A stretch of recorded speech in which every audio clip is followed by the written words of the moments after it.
Hello, my name is Marcus. I'm the compiler of a collection of therapy quotes entitled 1001 Windmills of the Mind, a collection of quotes taken from what's often called the psychodynamic or the psychoanalytic perspective, which long ago, as I understand it, was referred to by some as philosophical medicine, because this perspective seeks to be medicinal for the soul in the sense that it helps us to be aware of something about ourselves that we're afraid to because of painful experiences and unconscious memories around it. So if we can be our own sort of caring witness to ourselves, then we can accept the past, come to terms with the past, and start to enjoy the present, live in the present. But it's hard to live in the present if there are too many painful memories. So one of our threads in 1001 Windmills of the Mind is a chapter or e-booklet on what's called repetition compulsion, being synonymous with trauma, and transference, where we transfer the past into the present because of the pain we're feeling. So Amy Baer, a self-help author, said that in an interview she gave while she was promoting one of her self-help books. She said, we repeat the childhood experiences in the present because of the pain we're still feeling from the past. In the movie, not a very good movie, I don't recommend it, called Greenberg, starring Ben Stiller, I think, there was one very good line in there. He told his friend what his therapist told him. Quote, the therapist said, "You have trouble living in the present, so you dwell on the past because you never really lived it." So that guy had pathological nostalgia, complicated grief, aggravated grief, prolonged grief, chronic sorrow, and he was sort of stuck with these painful memories in the past. One image for this is the woolly mammoth frozen in that block of ice up in Siberia somewhere, who has apparently been in that state for the past 30,000 years.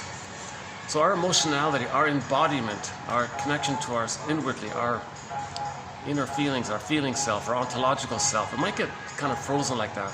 And people describe this often by saying that they don't feel real, or something's missing. They feel like their life is on hold, like that woolly mammoth's life is on hold. Right? When does life begin, kind of thing. It's called the provisional life, or the unlived life, that kind of thing. And a helpful and a well-meaning friend might say, you know, life is not a dress rehearsal, kind of. So when does life begin, kind of thing. Oh yeah, a recent quote was, all dressed up and no place to go. So we might have this knowledge. We have our life, but we're,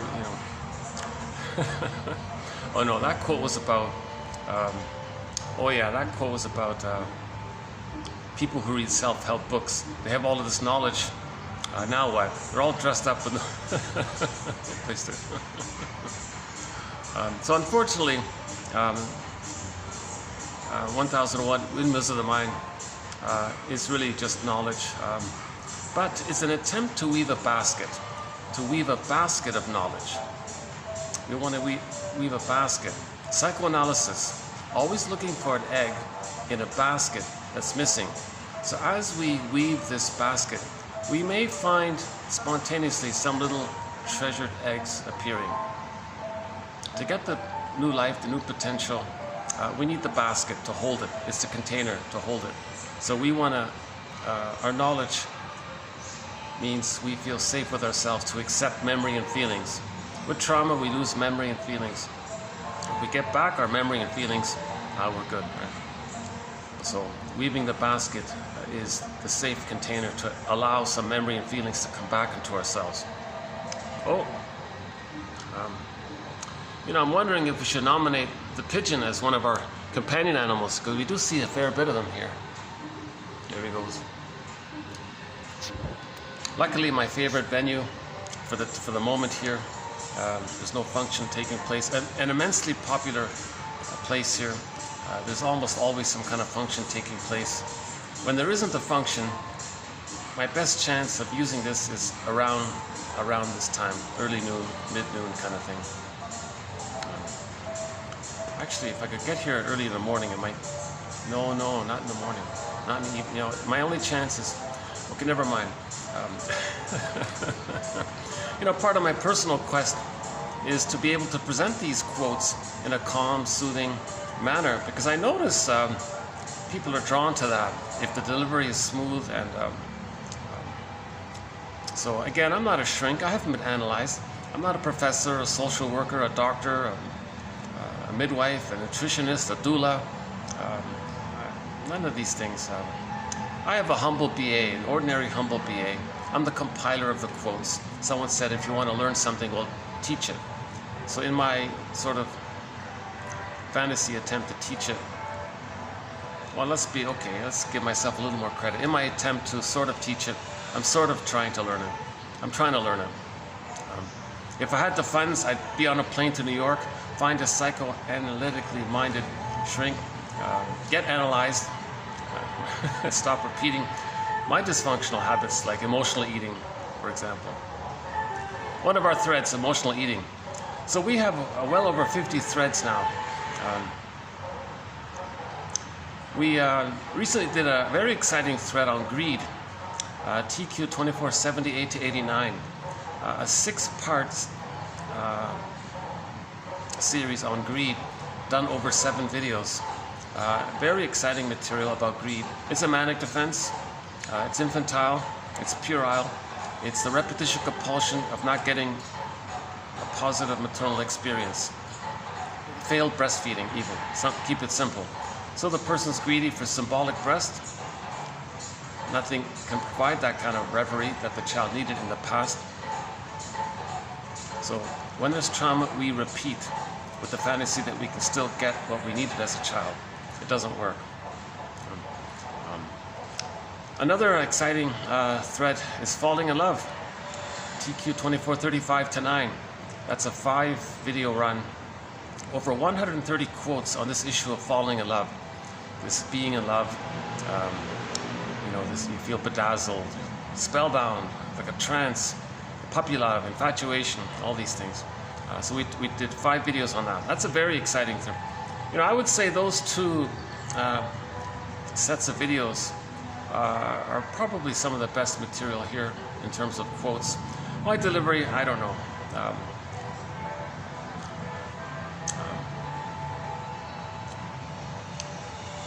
Yeah, we have one quote from early on that said that therapy can't take place if the therapist is more anxious than the client. So I'm anxious myself, so I don't really expect to have too much of a therapeutic.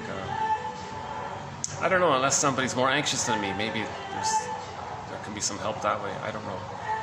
I still know viewers, so it's hard to say. A video of mine might get like 10 views, even 20 views, even 30 views, but the total watch time will be like 0.01 of a second, or at best maybe 1 second. It's usually like a fraction of a second. So it'll say 10 views, but it's like 0.2 of a second. I don't get it. Apparently it's all computers, someone said. So still no viewers, but these are valuable quotes. I feel very encouraged by them. I think they're very helpful. The psychoanalytic perspective is vastly underappreciated. And 1001 Windmills of the Mind, to the best of my knowledge, is still only the 2nd collection ever of these types of quotes ever compiled. The first was done decades ago by a guy named Gregory Bauer in his book Wit and Wisdom in Psychodynamic Psychotherapy. This one here is vast. Oh no. Okay, you're going to hear me, you're going to see me sort of a little, Jesus. Every time I hear it, they play the same looped, techno, thumping, discotheque kind of music. So a couple of the songs on this loop, it's reached a point where I'm kind of annoyed by a couple of them. This is sort of one of them. So I'll try to muster through it. When I first did my videos here, there was a tech guy, and he was very nice. He said, "Oh, sure, I can lower it or turn it off for you." But I can't find the guy. And I don't know, I can't. And plus, I don't know where the volume switches or anything like that. So I want to respect their system here and all that. So I'm trying to adapt to this noise pollution. Today's topic actually is a little bit about pollution actually. I want to be clear, 1001 Windmills of the Mind, it's not a soapbox about anything. Although the last video may have sounded a little bit soapboxy, but it wasn't meant to be. So TQ 2499, a 3-hour video, also an exciting video. I would still recommend that one. It's on the plunder system, and it wasn't meant to go on some kind of rant about it. The quotes in the last video, marked TQ 2499, these were written by shrinks, it's an attempt to understand psychology. So if there is a social topic, if someone discusses a social topic, but they infuse some kind of psychoanalysis in it, well, I'm interested in the psychoanalysis. I'm interested in personal healing. So heal the man, heal the world, right? So one of our early quotes from 2 years ago maybe kind of summarizes the general spirit of psychoanalysis. It's a little anecdote about a 7-year-old boy wanting his father's attention, who was very busy doing something at home with his work or something. So the father wanted to amuse his son, so he found a magazine and noticed a world map, like a full-page world map in the magazine. And he knew that his son never saw a world map before. So he ripped it out, cut it up into pieces, gave the pieces to his son with some scotch tape, and said, "Okay, son, I got a task for you. I want you to repair the world." And the son doesn't have like on a jigsaw box, he doesn't have the picture, he never saw it. So the father thought it'll take him a long time to figure. But a few minutes later, so off you go. So he said, a few minutes later, a very short time later, the kid comes back and says, "Dad, I repaired the world." I'm surprised. How did you do it? You didn't even know what it looked like. How did you do it? Oh, that's true. But when you ripped the page out of the magazine, I saw that on the back side there was a picture of a man. I saw that. So I turned the pieces over and repaired the man. So I discovered that when I repaired the man, I repaired the world. You know. So that's sort of the general idea. In our topic on greed, that's a manic defense. It's infantile trauma. So if we can heal greed, if we can heal envy by facing repetition, compulsion, understanding our attachment style, understanding the mourning process, resolving splitting, understanding projective identification, how do we own our projections. So we look at a lot of the psychology around the man, and then as more and more people are more conscious, they're going to calm down and not engage in manic defenses because they can't mourn. One issue of trauma is the person can't mourn.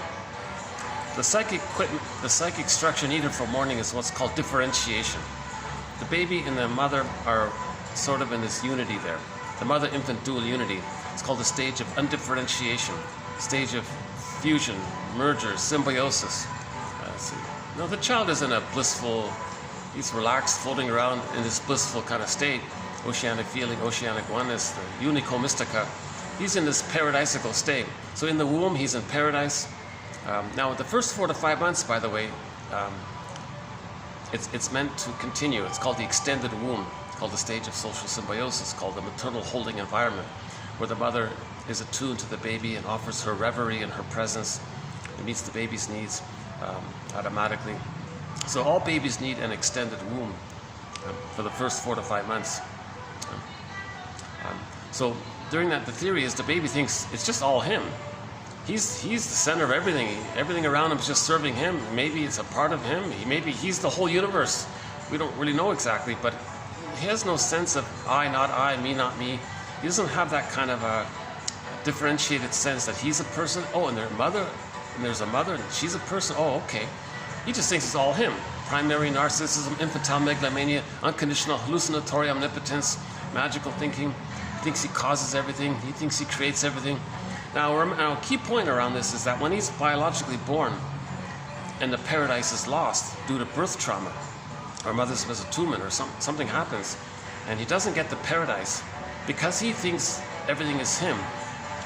He wants to fix the situation, meaning himself, meaning the mother, to get the paradise. The baby can't have paradise lost at birth. The baby needs an extended paradise. So he's looking for that extended paradise.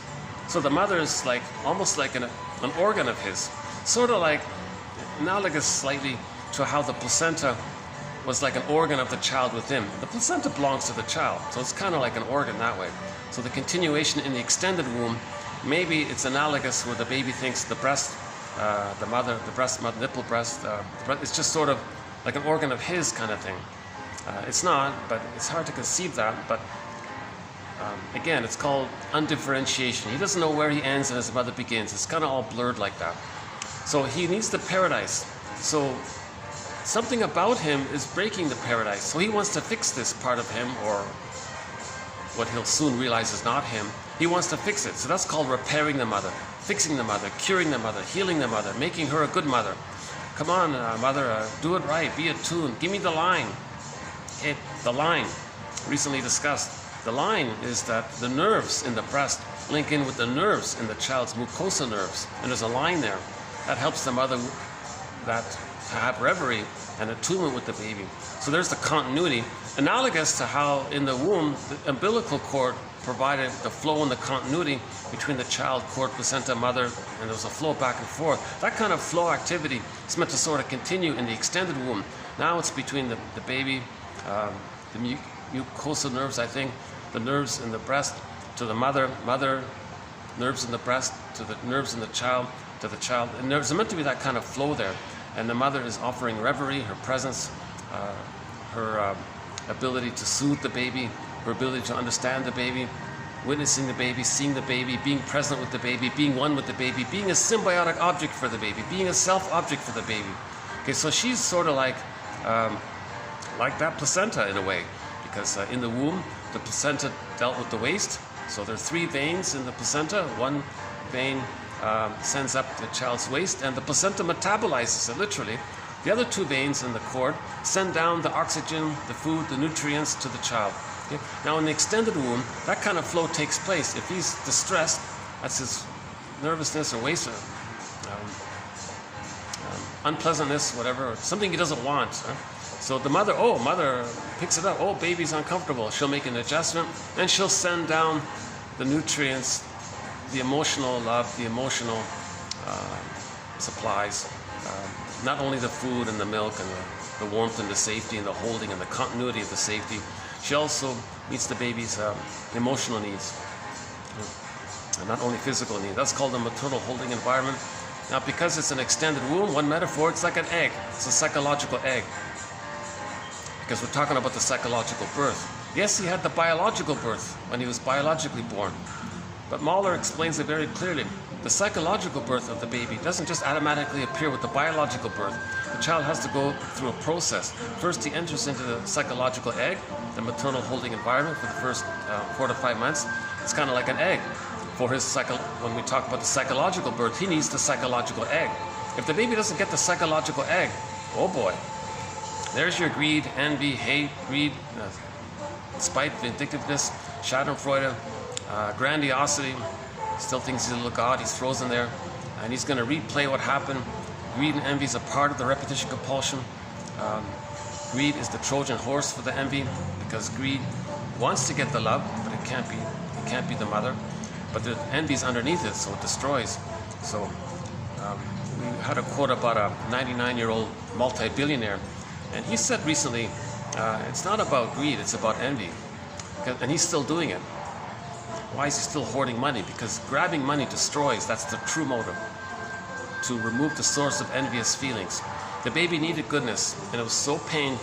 He doesn't want to be reminded of goodness, know goodness, seek goodness, be aware of goodness. He doesn't want to go there because of the pain at the birth trauma, or the mother's misattunement or malattunement or something like that. So that's all the envy. Envy means hatred of the good. So he wants to see goodness damaged, to remove the source of envious feelings, the trigger of envious feelings. Now the greed part is the repetition compulsion is still taking the goodness. So that's automatic. The greed is sort of going to take place when there's trauma.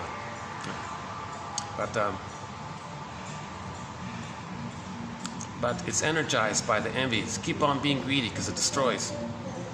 So that 99-year-old guy is still greedy. What does a multi-billionaire need more money for? Like, what does a 99, what does it make, right?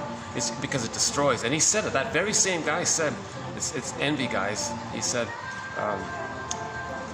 you gotta understand this, it's envy. So maybe he was throwing humanity a little helpful crumb to understand.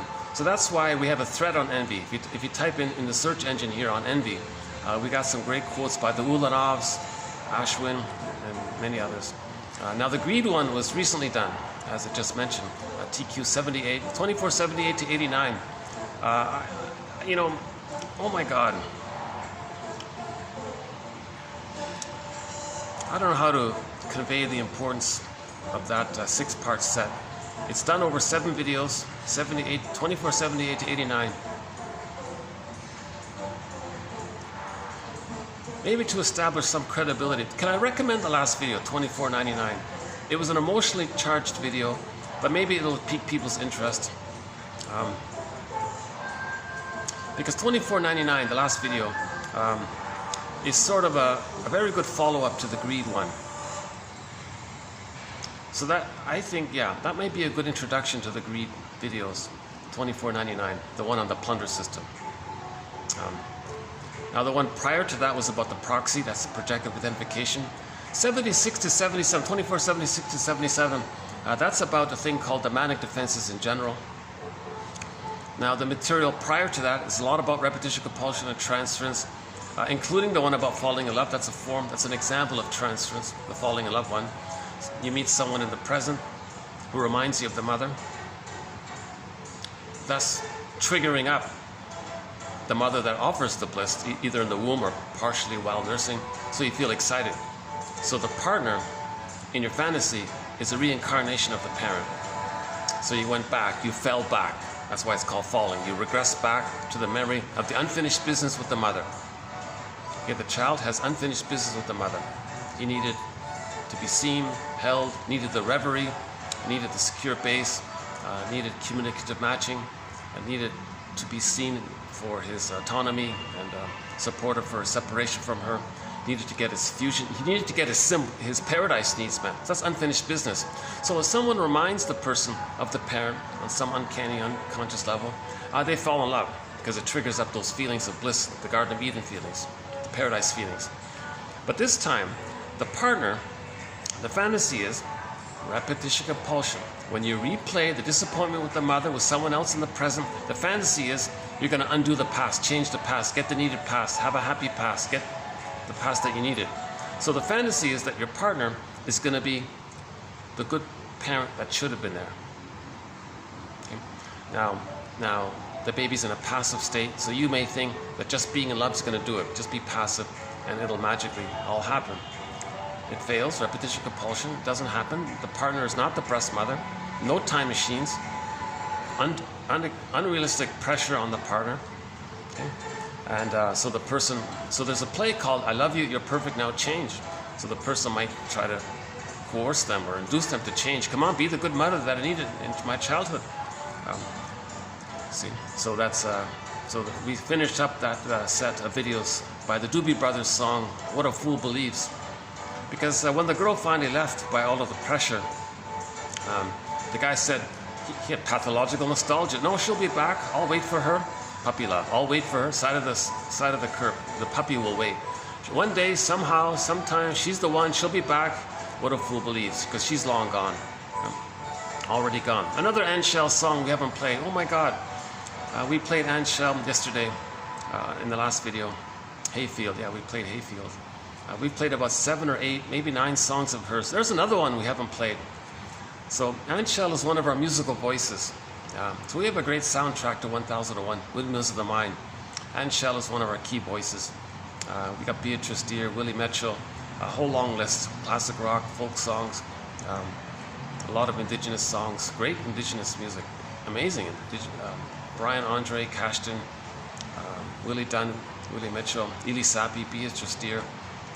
songs from around the world, Na Ying, Wang Fei, Ziana Zane, Devram Kaya, and we're adding more and more as we find him. So a great soundtrack. A lot of classic, Dan McCafferty, Gilmore and Rick Emmett from Triumph, and a little bit from April Wine, and you know, like one or two from many bands, like one from Trooper, Janine from Trooper, Streetheart, oh, a major one, Kenny Shields from Streetheart. Oh yeah, Eastern Owl. A recent one was Eastern Owl, another Inuit band, Eastern Owl. A lot of great Inuit singers. Susan Aglukart, Kelly Fraser, a couple songs from her. Oh yeah, Robbie Romero, the Heartbeat one. So we'll talk about that a little bit later on, maybe. So yeah, an amazing soundtrack. Our theme song to 1001, Windmills of the Mind, I'll play it at the end, if I remember.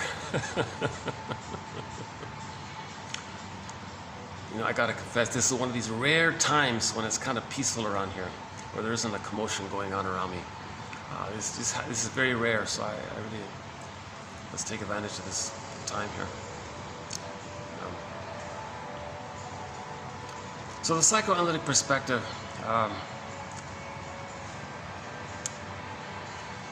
it seeks to understand what kind of psychological imprints we created to survive childhood. What kind of templates, schemas, scripts, stencils, working models, what kind of architecture, what kind of relational units in the endopsychic structure, what did we create to survive childhood? So the baby's trying to adapt. The baby must bond to the mother. He can only turn to her for what he needs. He can't do without it. He's got no choice. He's got to find some way to bond to his mother, the breast mother. He's looking for the paradise. He's not getting it. So we're talking about an insecure attachment style. Okay? Again, roughly 70% in North America, roughly 70% of the children in North America are not getting a secure attachment style. That's called developmental trauma, strain trauma, interpersonal trauma, where they're fixated and frozen like that woolly mammoth. Then they repeat. Now, depending on where along the developmental continuum between birth and 3, fixation takes place, personality structure is going to be set up around that fixation point. So if the egg didn't get met, back to the egg, there's the bully pattern, the Iago pattern. Iago, filled with envy. The bully pattern, very aggressive, to find lackeys to be symbolic breasts, filled with hate, and a few other so-called difficult or personality patterns based on the pain of not being loved or being improperly loved. The greatest hurt of all, says Carl Menninger, mother failed me. That's called attachment failure, meaning not a secure attachment. The baby survived, but emotionally, spiritually, morally, psychologically, ontologically within, it's very damaged. He feels like that Acropolis, that ruin in Greece. In yesterday's video, there was a quote about the Acropolis, how when there's child trauma, we may inwardly feel like that, those ruins. The Acropolis was plundered and damaged. Well, the child was plundered if the mother used the child to comfort her. Yeah, last time I was here, all the roadies were doing their work here. Yeah. Oh yeah, that's the one, the $24.99 one. So all around me, the roadies were setting up for a concert. We talked about the song "Stay." Jackson Brown has a song called about the roadies. So yeah, if the child doesn't get his egg needs met, oh boy, he doesn't have a psychological birth. He didn't separate from the mother because he's still overly attached to her. He develops an adhesive attachment to her. Why? The more the mother's love is unavailable, the more the baby needs her. So he clings to her, and he's stuck like glue to her, adhesiveness. And he crosses over and he becomes just like her. It's called identification with the aggressor. Or he's in the tar pit of a negative symbiosis with her. He's married to her psychologically, quote unquote. So the story of Jocasta is the mother used the baby, so she psychologically buried the child. It's not the other way around. So pop culture is confusing people. It's a metaphor. If the mother's using the child, she's using what's called the Jocasta style of mothering. And she may have her reasons for doing so. And that's a separate thread, one called the Jocasta style of mothering. Basically, if the mothers are there to meet the needs of the baby. If it's the other way around, not the other way around, but if it is the other way around, that's called the Jocasta style of mothering. Some mothers get a baby and say, at last, someone who's going to be there for me and be attentive to me and not make me feel alone and respond to me and respect me and see me and maybe be always there for me, because she can't face aloneness, she can't grieve her losses, so she needs that presence there. So she's parentifying the child, or partnerifying the child. The child's needs he's invisible, he's not seen for who he is. So his soul becomes like the Acropolis, damaged ruins, plundered soul. Now sometimes the mother wants to replay what happened to her. So she has her child, and does to her child to reenact what happened to her. So that mother didn't get a secure attachment style from her mother, so she's not going to give one to her child to replay and reenact how she didn't get one. Again, with trauma, we repeat.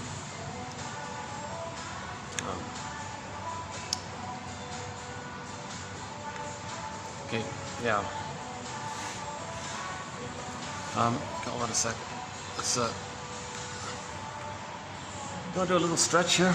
Hold on a sec.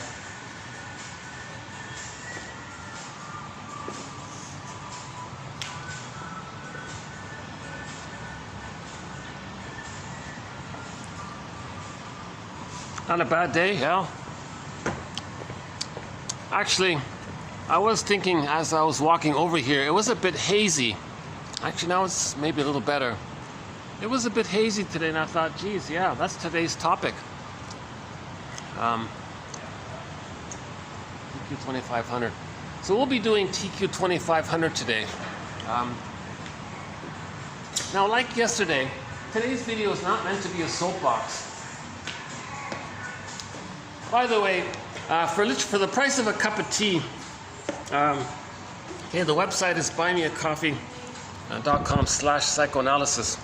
One can obtain an encyclopedia, basically, in effect, in my opinion, an encyclopedia of the psychoanalytic perspective tradition. It's well over 5,000 quotes. The link is posted below. But yeah, today's video, I want to try my best not to make it sound like a soapbox. See, I haven't been analyzed myself, so things might slip out of me. I might project some of my emotions onto the topic. That's bound to happen, I think.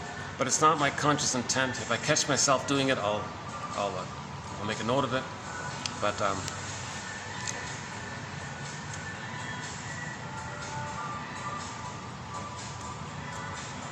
so back to the identification with the aggressor, because in today's batch of quotes, there is one about it.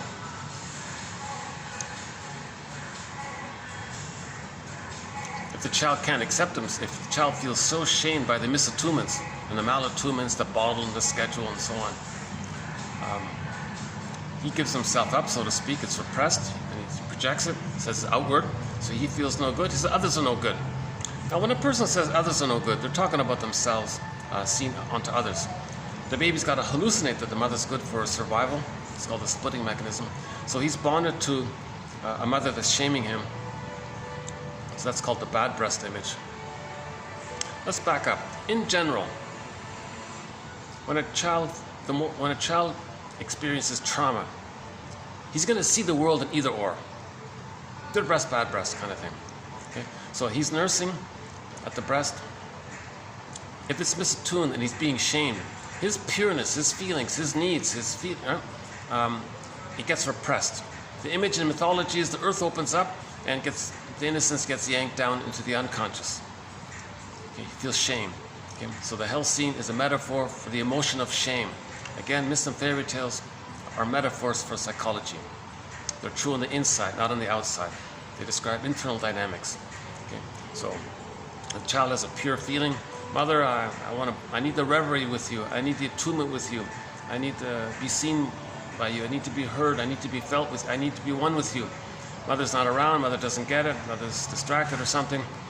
His feelings get zooped down. The earth opens up, zooped down. That's an image for repression. Okay, so in mythology, so Demeter, Kore, and Persephone. So the young maiden, Miss Kore, is on the field. Okay, the earth opens up and she gets yanked down into the unconscious. That's a metaphor for repression. Repression. In the Disney movie Inside Out, the characters Joy and Sadness got zooped into another world. That's repression. It can go down, it can go up to another world. Interesting about Inside Out, they made it go up into another world. Okay. I got somebody here. Got a smoker. Oh yeah, because we got a smoker section here. Yeah, we don't have a thread on smoking,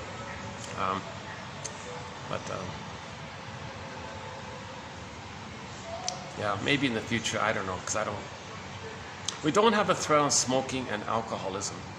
But we recently started a thread on art, another one on crime, the greed one we just did, the plunder system. The plunder system is part of the sociological thread, which is attached to our main thread on the psychology of prejudice. So prejudice is a major thread, but the sociological sub-thread is not a major thread. It's meant to help understand prejudice. Okay. So keep our priority here. So we're trying to understand the psychoanalytic perspective here.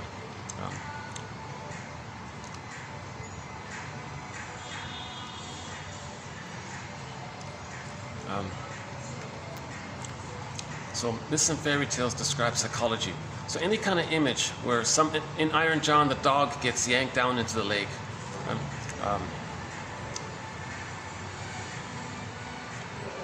In White Bear King Valamon, the woman's soul, the bear, got zooped up to the ice mountain, to some other world. So whenever there's something about us that gets lost into the forest or... Oops, hold on a second. Let's get these guys out. I try not to get anybody in the camera, but once in a while it happens by accident. It's lunchtime, yeah, 12:30 here. Oh, I see.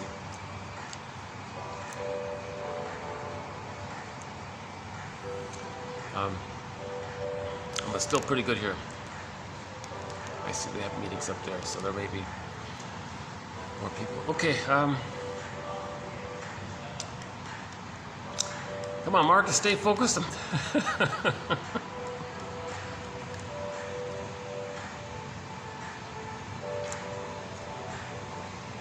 Okay, so the earth opens up, this core gets pulled down.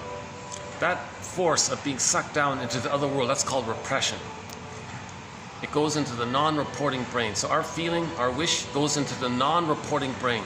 So something about us gets zooped down into the non-reporting brain, which we call the unconscious. It's in the brain, it's called a non-reporting brain. So when our brain gives us information and we're aware of it, that's our mind, our consciousness. Now our brain would like to send us more memories and feelings to us. When it can't, that's called a non-reporting brain. Okay. So due to trauma, a lot of things get put down into the non-reporting brain. Another metaphor for this is Robert Bly's metaphor of the bag. Okay, so he says by the age of 5, so much of who we are, our feelings, our wishes, knowledge about ourselves, our developmental path, our potential, our unmet needs, our vitality, our loss, the capacities of the real self, it gets lost with trauma. So it goes into the non-reporting brain, or this bag that we drag behind us. And we spend the rest of our lives trying to get it back in. So our feeling self gets in there, the golden ball, or the golden reef in the White Bear King Valamon. Our eggs, our potential gets put in there. So we want to build a nest so we can come back. Now this, all of us that gets put into this bag, if we were to, in a metaphysical imagining, create some kind of character that embodies our own disowned traits, so it's us. This other character that embodies all of our disowned traits is sometimes called the double self, the motif of the double, or the secret self, the unconscious self, the second self. This character, it's like, quote, it's someone's living my life and I know nothing about him. There's someone who walks with me, who's not like me, who is me. Okay, so this is a device to conceive of the idea that so much of our true self and our real self, with trauma, it gets lost. So literature is the motif of the double. So in any kind of story about the double motif, the idea is to befriend the double, because that's us. So we're learning about it. In the Phantom of the Opera, she went into the basement, a symbol for the unconscious. The scary dude was her double self, a personification of her pain, shame, and rage. And she befriended herself, and she owned and accepted her feelings and awareness about herself. She became more integrated. Remember, more of the self is in there. So when you accept yourself, you have yourself. So she gets more self-esteem, went back on stage and was a better singer. Phantom of the Opera story, right? So we're looking for ourselves. Most of us is in there, in the bag. So we're looking for ourselves. Now ourselves is looking for us, so we're the home for ourselves. So it's linked like that. So in the Odyssey, we live in a psychic house called the Soul Castle. Odysseus reunited with his embodiment.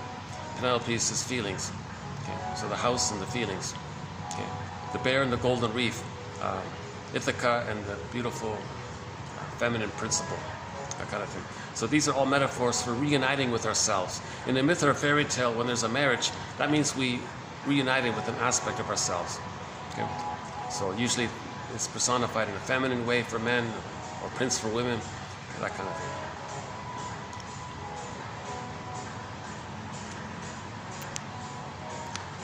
So in the Disney movie, people don't appreciate this about that Disney movie Inside Out. Okay, so the character was scared about the move, loss of her home and all that. So her feeling self, represented by the character's joy and sadness, got zooped into this other world. Okay, that's repression. That's repression. So back to, hold on a second, let's get these guys out here. Okay, just passing by. Yeah, let me finish up the one about Core Persephone and Demeter. So when the maiden, Miss Core, got zooped down into the unconscious, that zooping phenomena, that's called repression. It's this force where the child can't feel his feelings. It gets repressed into the non-reporting brain, or the underworld. So the underworld is the unconscious. Now notice it was a character that did it, a frightening character, a guy with the horns, a demon kind of scary, dangerous kind of character did it, right? The devil guy, right? Now that image is not to imply that the mother's so scary. That image is what the baby creates to manage his feelings of the misattunement with the mother. It's as if the baby's an artist. He has a canvas. It's a breast. So imagine a breast on a canvas. That's his image of his mother, the breast there. But he's enraged at what happened. He can't feel it. It's repressed. Now when something's repressed, to help not feel that pain, it's too much excitation, he tricks himself and says, no, it's outward. The mother's enraged, the breast is enraged. So he paints his own rage onto the canvas and says, see, look how enraging that thing, look how dangerous it is. Now the baby's enraged, he wants to bite. It's called the oral issue. He wants to bite, he wants to take in, devour even if he has to. So that emotionality and those wishes to take in, and the desperation to take in, the devouring side of it. He may paint an image of the mother as like a vampire creature, or some kind of dangerous monster that wants to eat him, or the guy with the horns that wants to eat him, or whatever it is. So The Witch Won't Eat Me, title of one book. Hansel and Gretel, the witch wants to eat the children. Okay. We did the vampire recently. That's an image to symbolize the baby's rage and his wishes to take in.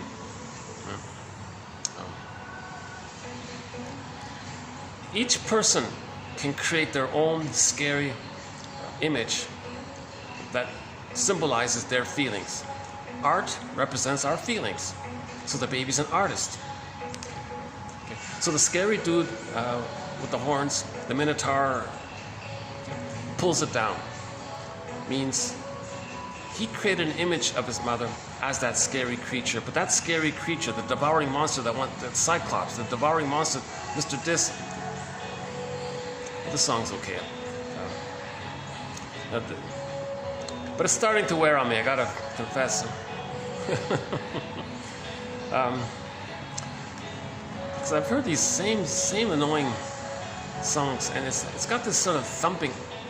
They layer in some kind of annoying techno, anxiety, adrenaline-provoking thumping thing,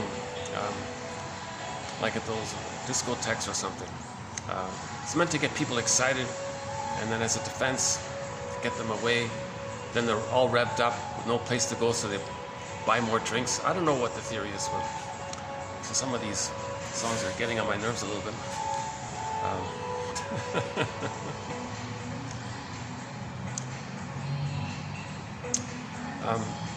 So let's back up again. So why does the baby create an image of his mother as a devouring monster that wants to eat him? It doesn't make sense. It makes sense if we understand that the baby has pictorial thinking, primary process thinking. No time, it's all imaginal. Things are wildly exaggerated, like Alice in Wonderland, because he can't hold his emotions. So he projects it.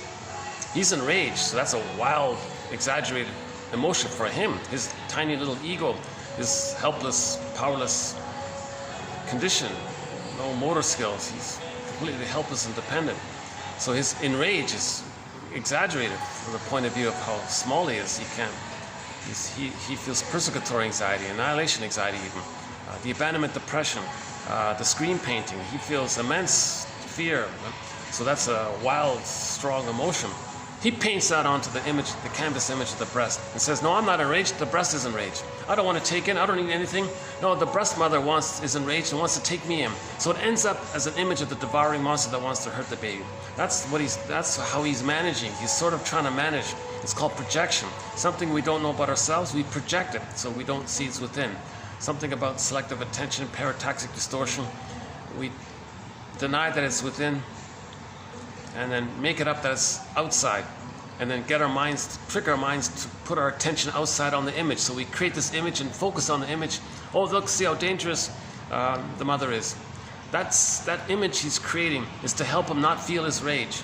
Okay, that's called projection. So the baby projects his feelings. So in other words, these scary creatures that want to devour the baby, dangerous creatures in myths and fairy tales, they're metaphors, they're symbols to describe the baby, how the baby felt. That's all it is. Art describes our feelings. It's how the baby felt. He felt like that. Okay? And then he ends up feeling like the Acropolis finally, underneath it. But during the time of trauma, that's how he felt. Now he's got to have an imprint of that. He's got to record that for his survival. So he creates an imprint of the mother being that dangerous. Now he can't feed safely if he thinks his mother's a devouring monster that wants to eat him. So how is he just going to survive? What's he going to do? So number one, he dealt with his rage by projecting it outward, but that's not enough, because now he's dealing with an enraged mother image. Then what does he do? What's next? Okay, enter the splitting mechanism. He'll create an image of the mother as two. He'll make two mothers, and he'll keep it separate. So like the guy in the desert who's thirsty, he'll hallucinate an oasis to survive. Well, the baby wants to survive, so maybe he's going to hallucinate, like that guy in the desert, some kind of heavenly oasis breast, divine, supremely loving, all good, perfectly good, all good breast, okay? Divine, supreme, heavenly breast. And then while he's nursing, he just hallucinates that that's who his mother is, this supremely oasis breast, the oasis breast. Let's call it, for the time being, the oasis breast. This ideal breast, this goddess image breast, this goddess breast. Okay. So in the imagery, it's goddess and demon now, and they're kept apart.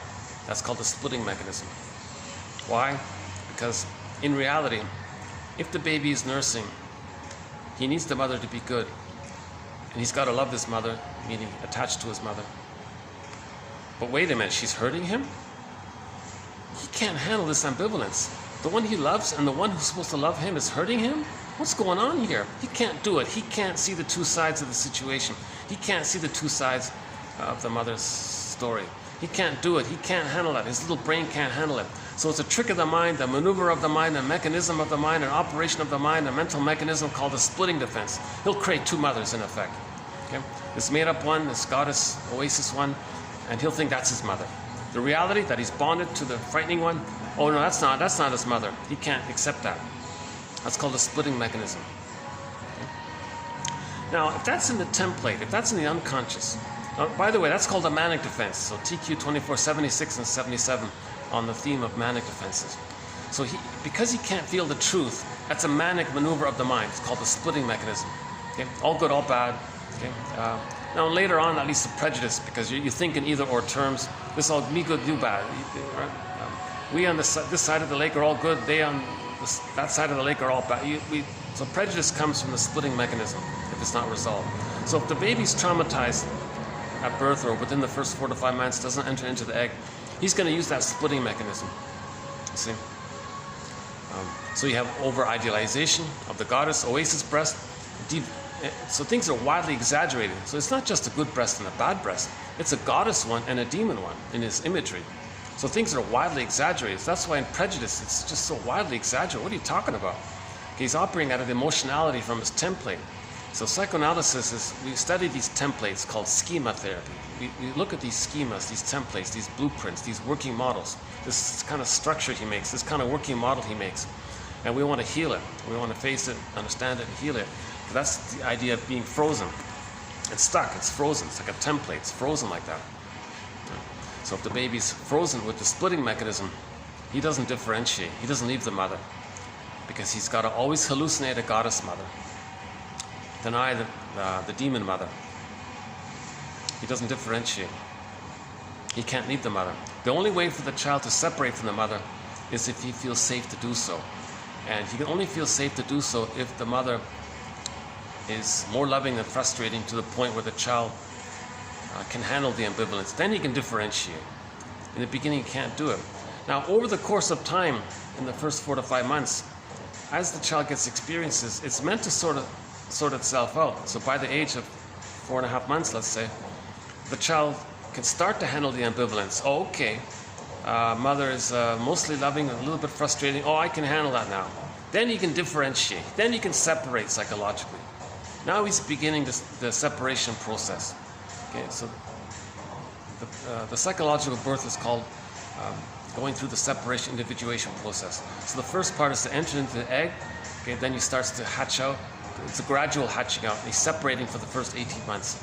Then from 18 months to 36 months, it's more about his identity. That's the individuation part of that phrase. It's called separation, individuation. But first he needs the egg to do all that. Doesn't get the egg, doesn't go through the process. Getting the egg means he can resolve splitting, whole object relations, has his identity.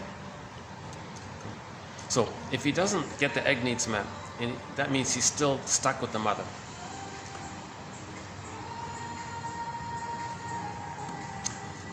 Now, what often happens is that he'll identify with the aggressor because he can't take the pain. That's another defense mechanism. Okay? So again, he failed to save the mother. Right? He failed to get his paradise needs met. So he's still stuck with the mother. To continue to try to save the mother, correct the mother, heal the mother, get a good mother, so that he can get his paradise. Now, while he's identified with the aggressor, he's enraged.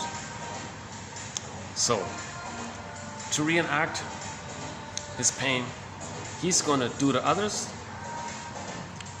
to reenact what his mother did to him. So in his negative humor, shaming humor, so in the last video about the plunder system, he'll create emotional poverty outward to say that he feels emotional poverty inward. So he'll be negative towards others. In the greed one, he'll plunder other people's materials to communicate that his mother plundered his soul. Repetition compulsion. So in identification with the aggressor, the person is going to become a caricature of the mother. It preserves the grandiosity. So they're going to do to others to replay, to reenact what the mother did to them. When there's trauma, we repeat. So the one way to repeat is to do to others, to reenact what the mother did to them. Another way to repeat is it's a more benign one, it's called direct reenactment. They're going to go through life choosing people and goading them to reject them, because the mother rejected them. So they want to coax others to reject, not like them, let's say. That repeats how the mother didn't like him from his perspective.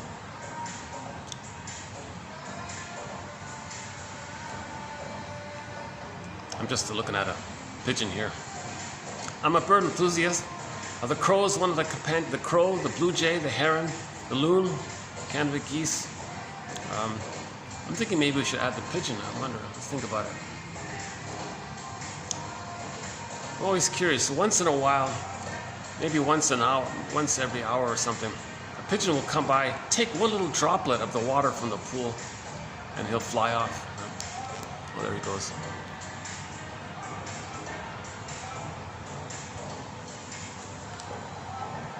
Maybe in the brain of the pigeon's brain, there's a disgust character saying, "Yuck! I don't like these chemicals," and he flies off. That has won a Golden Windmills of the Mind Award. That Disney film, Inside Out. 21 awards have been issued already. That's just one of them. So identification with the aggressor. He's reenacting it. So he's still bonded to the mother. He's become just like her. He's loyal to her. Now, he never expresses his anger towards the mother, because that was the deal he made. The deal was, when the baby's traumatized, he can't express his anger at the mother because he's trying to save her. If he's trying to save her, he's trying to accommodate her, he's trying to please her. The mother was pleased if the baby didn't have feelings and needs. So he squelches, he represses. Okay? The character's joy and sadness in the Disney movie got zooped into the non-reporting brain. So that's frozen. So repetition compulsion, he's going to be dysfunctional to still try to save the mother.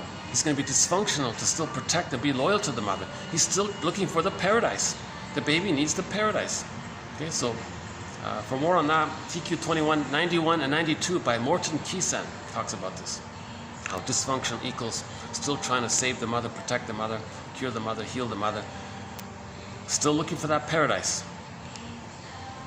Still looking for the egg, the psychological egg. The falling in love is a fantasy of finally getting it. So there's huge anticipation around that, right? And then when it breaks up, you can't say that she was a heartbreaker. She broke your dream. No. She just reminded you of how your dream as a baby, your dreams for yourself, to be yourself, was squelched by the mother. So when we repeat something in the present, we are triggered of what we should have felt as a child but couldn't feel. That's pain. Now, we're meant to feel that, but the deal was the baby couldn't feel it. So now they're feeling pain by what happened. So as they shame others to reenact how the mother shamed them, when they're triggered up of how they feel the pain by what they did, the memory, to account for it and to protect the mother, they're not going to blame the mother. The boogeyman image, they'll just put it onto the other, the one they just shamed, and say, "Oh, they're so dangerous. That's why I feel pain and scare." Key point, underappreciated point. It's called hocus pocus double focus. Because of the fusion, self and other are one. It's blurred. So mother shames the baby. Baby identifies with the, so we're talking the template, right? Baby identifies with the aggressor. That's a trauma. They're going to repeat it. They're going to reenact it. When there's trauma, we reenact it. So the purpose of reenacting is to get our feelings. We're trying to heal. So he's going to imitate the mother. He'll shame others to reenact how the mother shamed him. Now, as he's hurting the other, to communicate that his mother hurt him, he's reminded of how his mother hurt him. Now some painful feelings have come up. Okay, whoa. What does he do now? Okay, he'll accept that he's hocus pocus double focus. He was the aggressor, but now he's the wounded self. The one he just shamed, he just puts the boogeyman image onto the one he just shamed and says, "Oh, the other one's so dangerous. That's why I feel so bad." See? He missed the opportunity to heal. If he shames someone else and feels badly, that bad feeling is for him to know, but that's what he tried to feel when his mother shamed him. So Morton Keysan says, if you're blaming somebody in the present, take all that to the parent. One protest placard said, If you have a problem with your identity, take it up with your parents. As one of these hate rallies, some poor woman had a placard there, you're blaming us. If you have a problem with your identity, take it up with your parents. So the hate rally people, they don't want to take it up with their parents because they are the parents. They're still trying to save the parents. They can't feel the pain of not being loved, of being improperly loved, pardon me. They can't feel the pain of being improperly loved, called an insecure attachment style. And now the story of Orestes is that he differentiated from the mother by making himself forgive his parents, to see the two sides of the parent. It was very scary. The Furies was chasing him. So he felt the abandonment depression called the Furies. Now when he saw the two sides, when he forgave the parents and felt the Furies, well, the story is Athena said, okay, you saw the two sides, you're good. It's a metaphor. So he did it. In the Odyssey, lots of temptations to not forgive the parents. Oh, just stay a mama's boy. It's Calypso, right?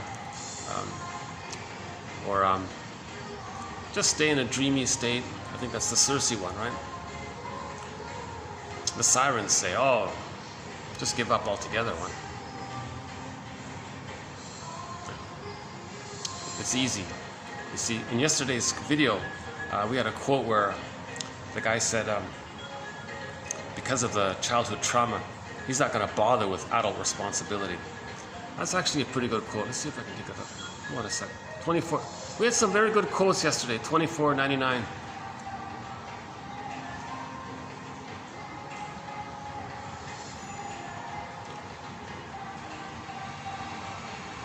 Envy's old adage. Envy's age-old credo. If I can't have it, you can't have it. Talked about that one. Where's the one about the guy didn't want to grow up? Oh yeah. Hold on a sec. Where is it?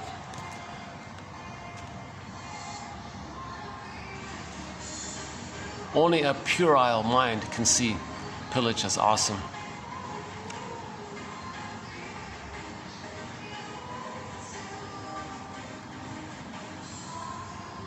We talked, yeah, the woman chaser one, the Acropolis, the witch mother one, okay. Oh, here it is. Embittered because of a plundered childhood, the client pulled away from the tasks of adulthood. That's a good one, right? Embittered because of a plundered childhood, the client pulled away from the tasks of adulthood. It's just so painful. How do you forgive your mother if she plundered your soul? Made you feel like the Acropolis within. How do you forgive her? But that's the journey. That's the hero's journey. That's the second journey to do that. So that's the monomyth. Joseph Campbell calls it the hero's journey. I prefer Chinnin's phrase. It's called the second journey of midlife.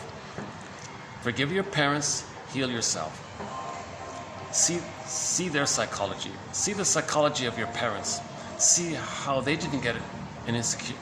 See how they didn't get a secure attachment style, meaning they got strain trauma, developmental trauma, interpersonal trauma.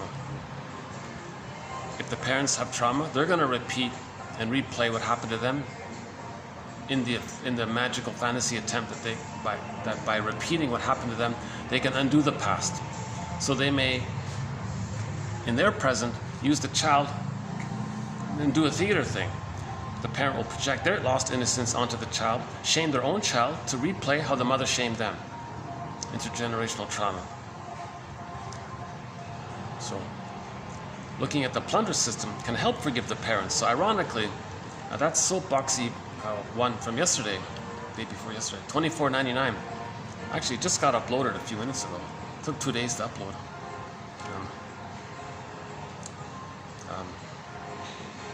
That's helpful. I think that plunder video is helpful because it'll help to forgive the parents. Because if the mother was in a land that was plundered, so she was traumatized. It's not her fault that she was traumatized, so we can help. But she did her best despite it. She couldn't do it because of the trauma. She didn't know how to do it, couldn't do it. Tried her best, would have if she could have. So you got to see more balance there. But she did fail, so there's anger around it.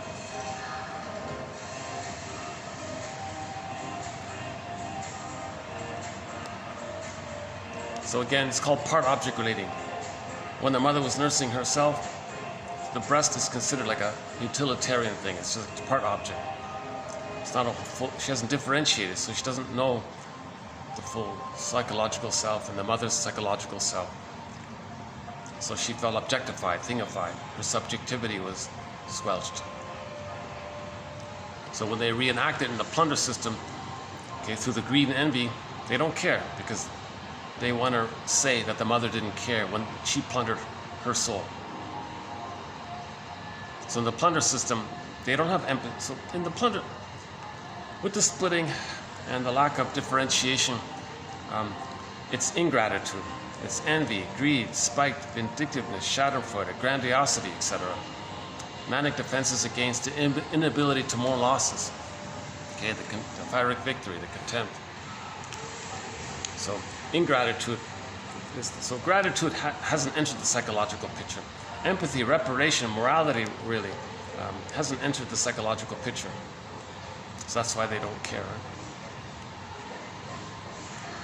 Because they want to communicate that they believe that the mother didn't care. That's how it felt to the baby. Don't you care, mother, that you're not meeting my needs? I'm in pain here. Don't you care? I don't care. The baby thinks, you don't care? Oh my God. So he identifies with the aggressor. I don't care now. To show how the mother didn't care. It's a false belief. The mother probably did care. She just, read some magazine and said, use the bottle and the schedule. And so she was confused and all that. So part of the forgiveness process, maybe she was just confused. In the plunder system, they own the books, they own the schools, and all of it's geared towards promoting prejudice, preventing healing.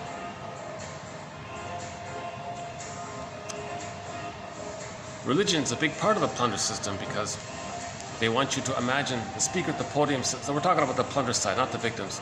The speaker at the podium says, remember when you were born, we removed you from your placenta prematurely.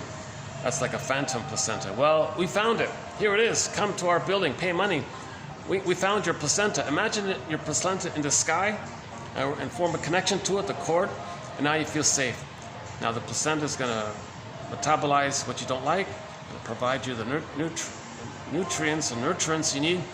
Then the gambit is, through poetic speech, it may click up some memory of how you felt the bliss. Through the fantasy, the person may evoke the memory of how the baby did feel bliss in the womb. So the phantom placenta is seen as this all good oasis placenta. Now transfer to the breast. Imagine a good breast in the sky. And talk about the breast. So powerful and bountiful and knows you. So you describe it in a very positive light. From the point of view of the baby idealizing the breast. That's the goddess breast. Oasis breast. So describe an oasis in the sky kind of thing. And you're connected to it.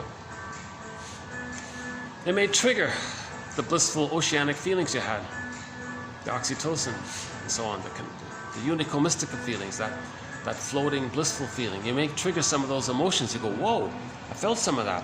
The speaker says, aha, you're a believer, right? I'm a believer. You put money in the basket. So the gambit is to maintain the idealization, all good breast on the sky.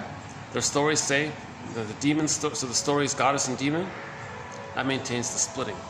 If the splitting is there, then people think in either or terms. And all you have to do is say, well, we are here and they are there. Oh, us and them. Goddess and demon. Okay. So the plunderer will say, the short seller will say, well, we want the stuff on the other side of the lake. Oh, other side of the lake. We're on this side, that side. Oh, us, them. Click, click, goddess and demon. So the gambit is to trigger up the imagery. Now, that's the splitting is trauma. So people are eager to replay the trauma. Mother shamed me. Well, I'll shame the people on the other side of the lake to reenact and to communicate how my mother shamed me. Okay, now they're doing this to communicate it for themselves, to know what happened to them in the self. So in the therapy room, we see this replayed. The therapist will say, okay, your behavior, you're trying to show me what kind of mother you had and how it felt having such a mother. Because you're trying to induce in me what you couldn't feel as a child, and you're acting like the mother to replay what happened. So we replay it in the therapy room, two people there. Okay? So he may do several things. He may simply just direct the boogeyman onto the therapist, say how bad you are, go into this pseudo-aggression against the frightening mother. Or he'll see his innocence onto the therapist and says, and then he'll identify with the aggressor, shame the therapist to communicate that when he was a child, the mother shamed him. Or he'll just believe that now as he imitates the mother, shames the other, the non-threatening substitute other, in this case the therapist, he's triggered of how the mother shamed him. Now he feels wounded, he gets those feelings back. He's not, because he's still trying to save the mother, he'll say that the boogeyman is the therapist. Oh, you just hurt me, therapist. You're so bad that you're cheating me, you're exploiting me, you just want using me, just like the mother did, right? So he has to take it back to the mother. Again with that placard, if you have a problem with your identity, take it up with your parents. Again, Morton Keeson, 2291 or 2 and 2.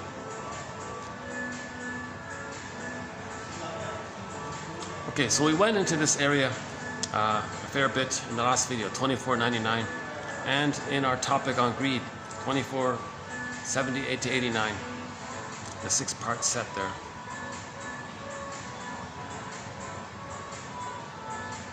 How are we doing here?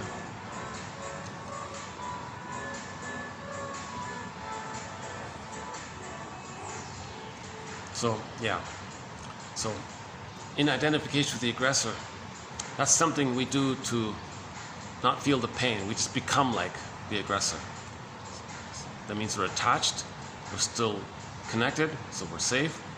We're imitating her, so we have some kind of identity. We get the benefit of preserving our grandiosity. All babies think they're little gods, so the mother's the bigger god, so that fuels the grandiosity. All the baby knows is the phantom glory image of himself as being the little god. Again, narcissist looks into the pool of water there, sees a reflection of himself. The object of my affection is my reflection. That image is the concept that he had of himself, that he was a little god, and he's chasing it, and he's stuck there.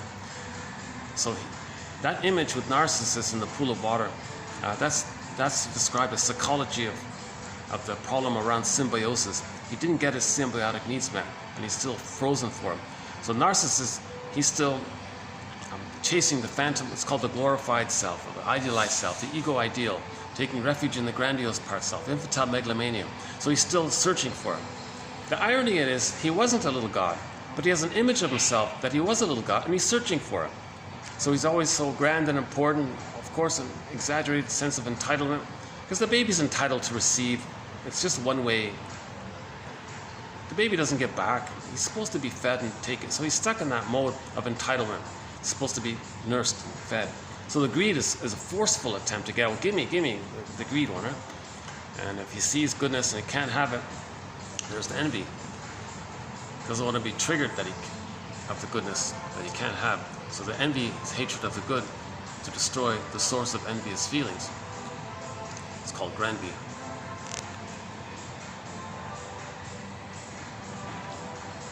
Okay, so one way to maintain, so again, it's an issue of symbiosis, right? He didn't get his paradise needs met. So he's blissed out with himself here. Look at somebody here. Hold on a second. Let's get him out of the camera. Yeah, he looks like there's some kind of function here taking place.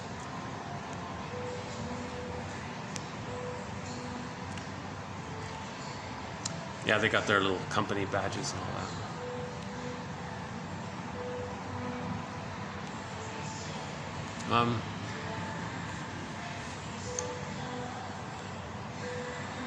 So he's chasing the image, the glorified image self, to get his paradise. He's looking for the paradise. So to be loyal, to keep on looking for the paradise, because that's the unresolved trauma, the unfinished business, unmet paradise, he's going to chase the image of himself as being the little god in the womb, or shortly afterwards, and still look for the good breast, that's the greed, to complete his paradise needs. Okay, that's the unfinished business. He had unmet paradisical needs. he was prematurely ejected out of the psychological egg.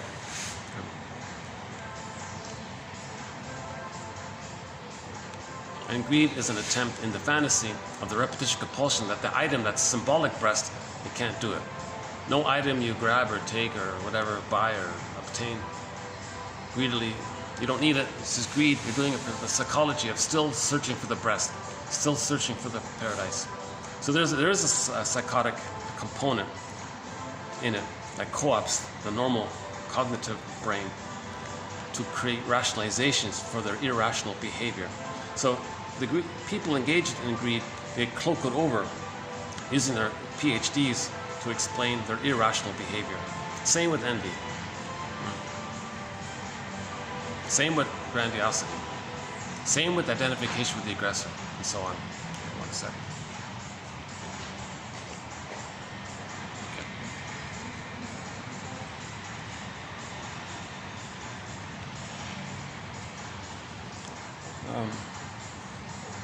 I guess I should start into today's quotes, right?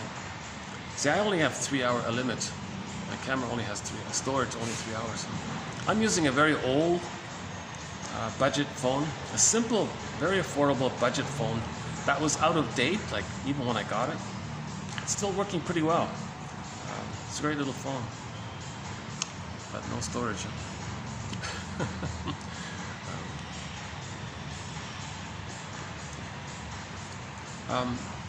So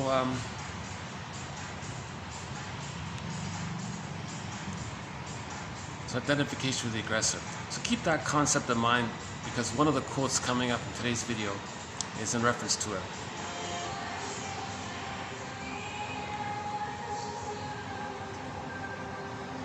So greed helps to explain this topic here. This topic here, I wasn't planning on doing it, but somebody posted, somebody uploaded some guy's book about this whole climate issue here. And I wasn't even going to bother. I thought I covered it with the greed already. But he had some extra quotes. So really I could include this one as part of our greed thread. But I came to a kind of closure with the greed one. So this one here is a little bit about the climate issue. That's the symptom of the greed. See, okay, yesterday, Iago, right? Remember, Iago was always destroying things. He can't see goodness. So so there's the pollution and all that. He just wants to see outwardly things being damaged. I can't see goodness. I don't want to be reminded of goodness. Hatred of goodness. See it damaged, then he's not triggered. Now, greed is the vehicle to damage. But Iago just wants the greed, the envy. He just wants the damage. Greed is just a tool of it. He doesn't care about the greed. But if greed serves the envy, he'll be greedy, of course. So, if the earth's breast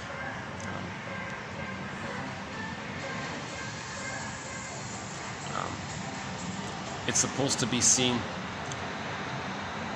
Let's go with the earth placenta first. So we're missing the placenta. Remember that babies are not getting a natural childbirth. They're not getting a lotus birth. It's being removed. Right? That's a mistake. Leave the cord, leave the placenta for a day or two. It's still alive. It's still thumping with oxygen and nutrients. It's still living. It's a part of the child, and you're going to hurt the child like that?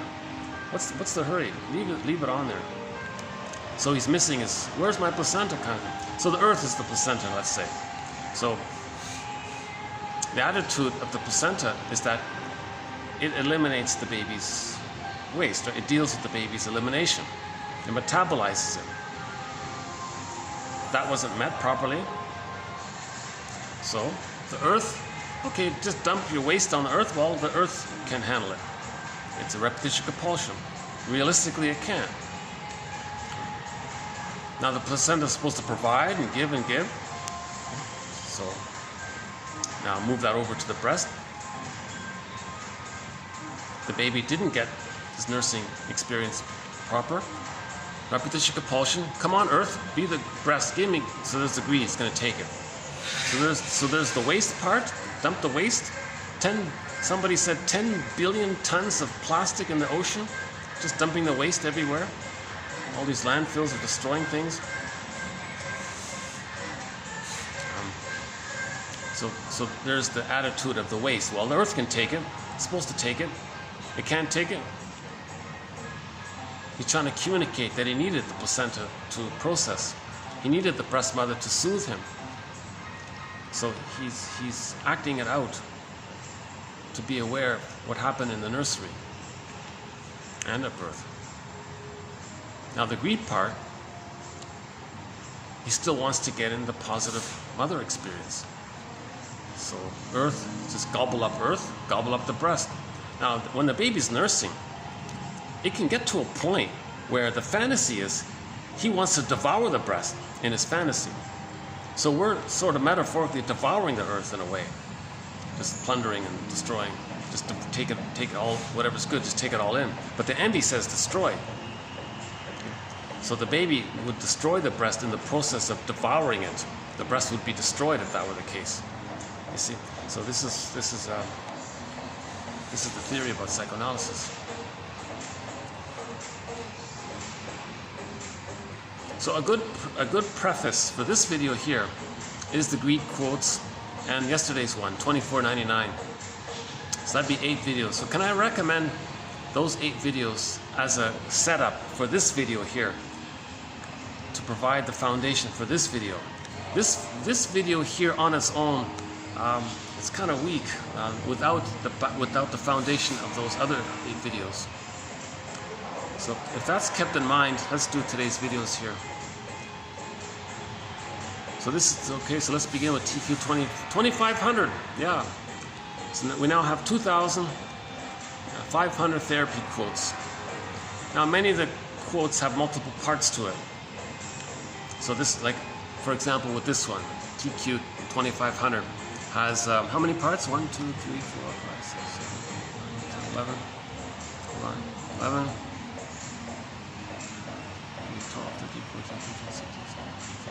21. So this has 21 parts to it. Because no quote alone is strong enough to stand as an individual TQ quote. So I bundled it all up together. Okay, as a grouping, it's a pretty solid TQ quote. For something to be called a TQ quote, I think it's got to have some real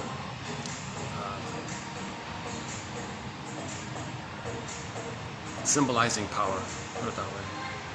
Mentalizing power somehow. It's either poetic or insightful, or something like that.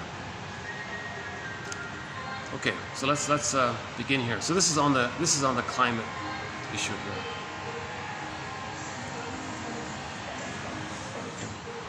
Tag it in with our theme on greed. Again, I'm not trying to go on a soapbox here, but I got a feeling it's going to sort of sound like it. Okay, the first one here. So 24 parts, right? So part 1 here. The term ecology was proposed by a guy named Ernest Haeckel back in 1886 and comes from the ancient Greek word oikos. Ecology, oikos. O-I-K-O-S, oikos. However that's pronounced. But that ancient Greek word oikos means simultaneously house, home, and environment. House, or home, house, and it should be a home, your house, the environment. That word captures the whole 3. It's called oikos. Thus, the term ecology stresses the equivalence between dwelling, living, home, house, and respecting nature, the environment. That's his theory here. So the word ecology means the earth is our home. Right? Global village. It shouldn't be global pillage, it should be global village. We went from global village to global pillage 10,000 years ago. That's another story. Okay, next one here. Okay, Sally Weintrobe suggests that when we confront the climate emergency, we must tackle 3 different forms of denial. Denial proper, negation, or gaslighting, and disavowal. I didn't follow up with her full explanation, so I'll just swing it a little bit. So denial, not important, just denial.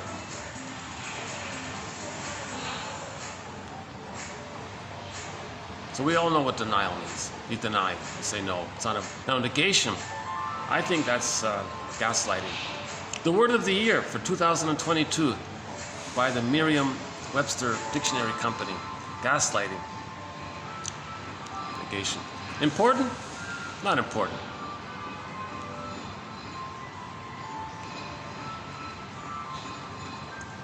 The earth has metaphorical feelings? No, it doesn't. The earth is metaphorically alive? No, it isn't.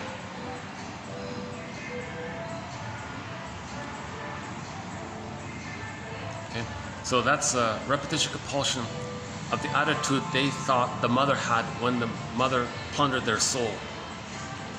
They thought the mother didn't think that they were important, that they had feelings, that they had needs. So the mother gaslit the baby. So when we gaslight the globe, is that right? When we think in a gaslighting way towards the environment, that's a repetition compulsion to communicate that the person thought that the mother gaslit them. Now some mothers actually do gaslight the babies. Mothers say, "Mother, I feel sad." "No, you don't." "No, but I do." "No, you don't." "No, really? No, you're mistaken. You're confused." No, you don't." "But I do." And eventually, at some point, I don't. And then he questions his sanity. He questions his feelings. So, whoop, earth opens up. Joy and sadness gets pulled into the non-reporting brain. There's the trauma, right? "I have a need." "No, you don't."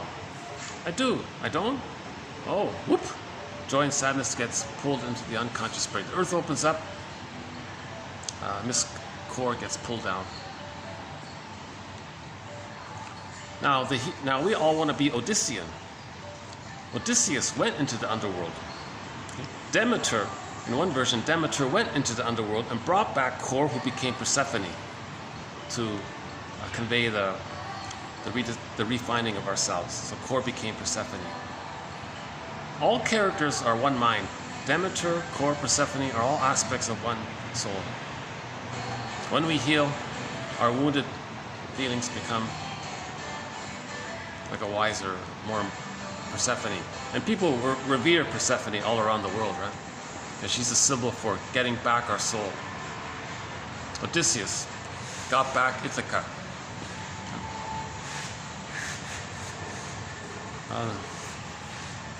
Okay, denial, gaslighting, and disavowal. The third one, disavowal. Disavowal is you have some partial consciousness of it, but you disavow it. So you sort of know it, but you make yourself not know it, but you know it at the same time. Okay? So you know it on some level, but then you make yourself emotionally feel that you don't know it. So cognitively you know it at some level, but you don't know it emotionally. That's disavowal. You isolate things, put them in boxes. So you disavow the importance, but you sort of know it's important. So it's kind of like disassociation. It's sort of there, but you don't really know it. So denial is a deeper case where you just don't know it at all. Disavowal means you a little bit know it, but you mostly don't know it. And the gaslighting one, negation, calls it your negation. You negate it. Like the mother negating the child's feelings. Environmental issues are considered as distant. The unconscious aim of this mental operation is the creation of an emotional distance from those things we feel guilty for mistreating. Emotional distance. It's over there. My emotions are over there. Okay, I think in general when something's far away, it's easier to ignore it, I guess. But if something happens in your immediate family, you're very concerned. But if the same thing happens to another family in another place far away, you tend not to. So the mind somehow is able to do that. Create emotional distance.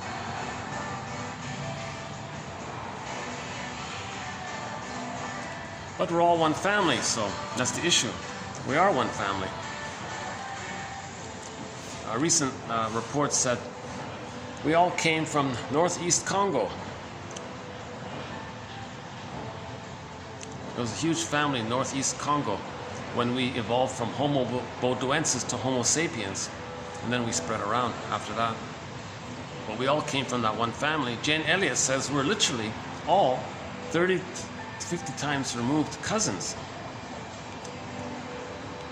So the short seller with trillions of dollars or whatever, his cousin could be a fisherman in Tahiti or somewhere, some far-off place. They're all cousins. We're all literally connected. We all live under the same sun because we're one. We all live under the same sun for us to live as one. We're one species. We're all Homo sapiens. We're damaged Homo sapiens called Homo economicus, but we're still Homo sapiens. We're trying to get back our original natural state called Homo naturalis. So in the beginning, we were Homo naturalis because all babies were loved. But 10,000 years ago, there was a panic and then we became Homo economicus. So I won't redo that one here. But recently we talked about the Homo bodoensis story. Some guy named Alan Bellamy, 2019, focuses on another defense against the awareness of the seriousness of climate crisis by renewing Ferenczi's. See, Ferenczi's the guy that talks about identification with the aggressor. Sandor Ferenczi's concept of identification with the aggressor. Fear becomes so unbearable that the individual identifies with the very thing he fears. See, the baby identifies with the frightening mother. He becomes the frightening mother. So his theory is that the short sellers are doing a very frightening thing. So maybe people identify with the short sellers. They even go to ballrooms and pay to listen to a speech by a short seller because they want to be like him. But he's causing poverty and suffering all around the world. It's so fearful, you identify with the aggressor. When something's so painful and so fearful, you just become it. It's called counterphobia. You're so afraid. A flip thing takes place where you act like, I'm not afraid, I'm going to be it. To not be afraid. It's called reaction formation. It's the opposite. Identification with the aggressor. So the baby's immensely terrified of his mother. He becomes her. He gives up. Makes a deal with the you-know-who. Baby creates an image of the frightening mother as the guy with the horns. Makes a deal. I'll just be like you. I'll be your apprentice kind of thing. Because he can't leave her. Still trying to save her. Still waiting for her love. The baby's in a massive catch-22. He can only know himself if he gets mother's love. He's not getting it. So he's going to wait. He's waiting, but he's not getting it. But he needs it to know himself. Catch-22. Identification with the aggressor is this catch-22.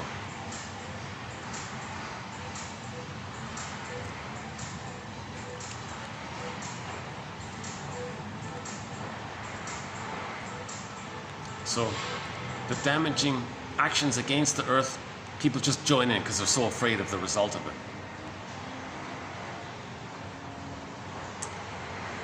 The defense mechanisms we use to control our overwhelming anxiety about the ecological disaster hinder us from constructing effective repairing responses.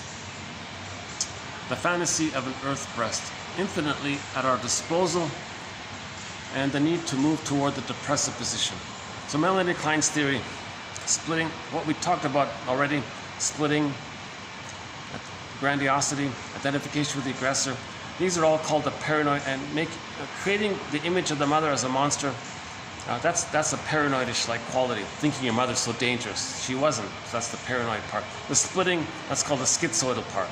So that's called the paranoid schizoid position, or mode of experiencing, or mode of operating, or mode of functioning.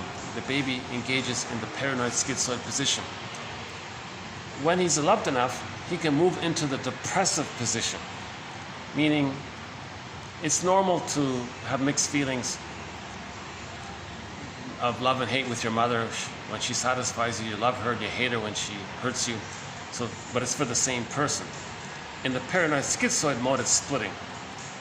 It's too unreal. So we want to move from the paranoid schizoid position, the Oedipal. So in yesterday's video, we want to move from the Oedipal family to the Odyssean family. Okay, so here we want to move from the depressive position, from the paranoid schizoid position to the depressive position. In the series on falling in love, we want to move, the parallel would be, we want to move from falling in love, this puppy love, infatuation love, bedazzled love, to abiding love, companionate love, genuine love, the two people making I statements love. So we want to grow up, we want to heal. But to grow up, we have to lift the anchor on the arrested development. Then we can grow up.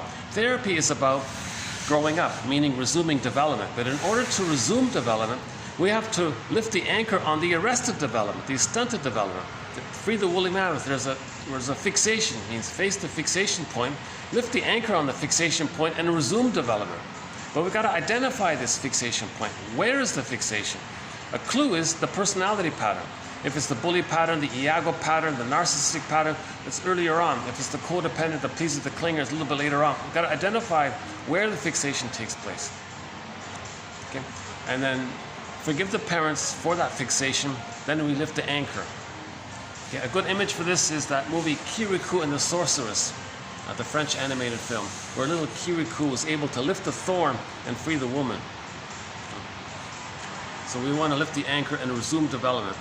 So when people say therapy is about growing up, they mean about resuming development to become an adult. Meaning, I'm okay, you're okay. Anything other than I'm okay, you're okay is trauma. We want to heal trauma. So if we feel anxiety about they call it eco-anxiety. If you feel some kind of anxiety around all these disasters, and your defense mechanisms that you use, like denial and disassociation, projection and blaming, then obviously those defense mechanisms are going to prevent you from doing something positive towards it. The fantasy of the earth breast, infinitely at our disposal. Okay, that's a repetition compulsion. No, the baby didn't need the breast forever. Okay, when he's satisfied, he can move on, kind of thing. He just needs, but if he's traumatized there, he's in a state of timelessness. So he's going to spin it around, and it's always now. So there's the infinite. It's called infinite mourning. The baby has infinite mourning. It's time. Infinite means there's no time, so it's timeless. So he thinks the earth breast is timeless, it's infinite. It'll provide infinitely. That's the confusion. To avoid ecological catastrophes caused by cannibalistic development. You see? So here's the metaphor of the baby wanting to devour in the breast. The imagery is the baby's like an imaginal metaphorical cannibal. He wants to eat in the breast, take in the breast. We're not talking about it literally. So you transfer that in the repetition compulsion, cannibalistic activities on the earth. So to avoid ecological catastrophes caused by greed, put it that way, we must explore a person's underlying conflicts. The underlying conflicts is called complicated grief. They can't mourn. Okay? They can't mourn. If a person can't mourn, they're always triggered of loss. Envy, don't be triggered. I don't want to be triggered. That's the conflict. They need the love, but if they see goodness, they're triggered. That's an inner conflict. They want goodness, but it's too scary, so they envy, damage it, but they still want it. Envy, damage. That's underlying conflict. We've got to explore underlying conflicts.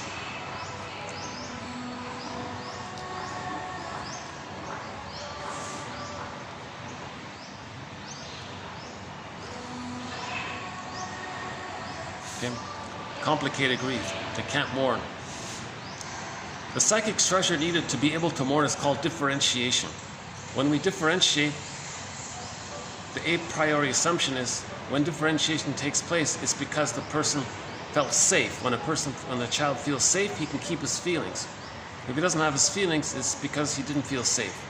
So differentiation means we built the nest, the basket, and the eggs came back. The feelings came back. The potential, the new life came back.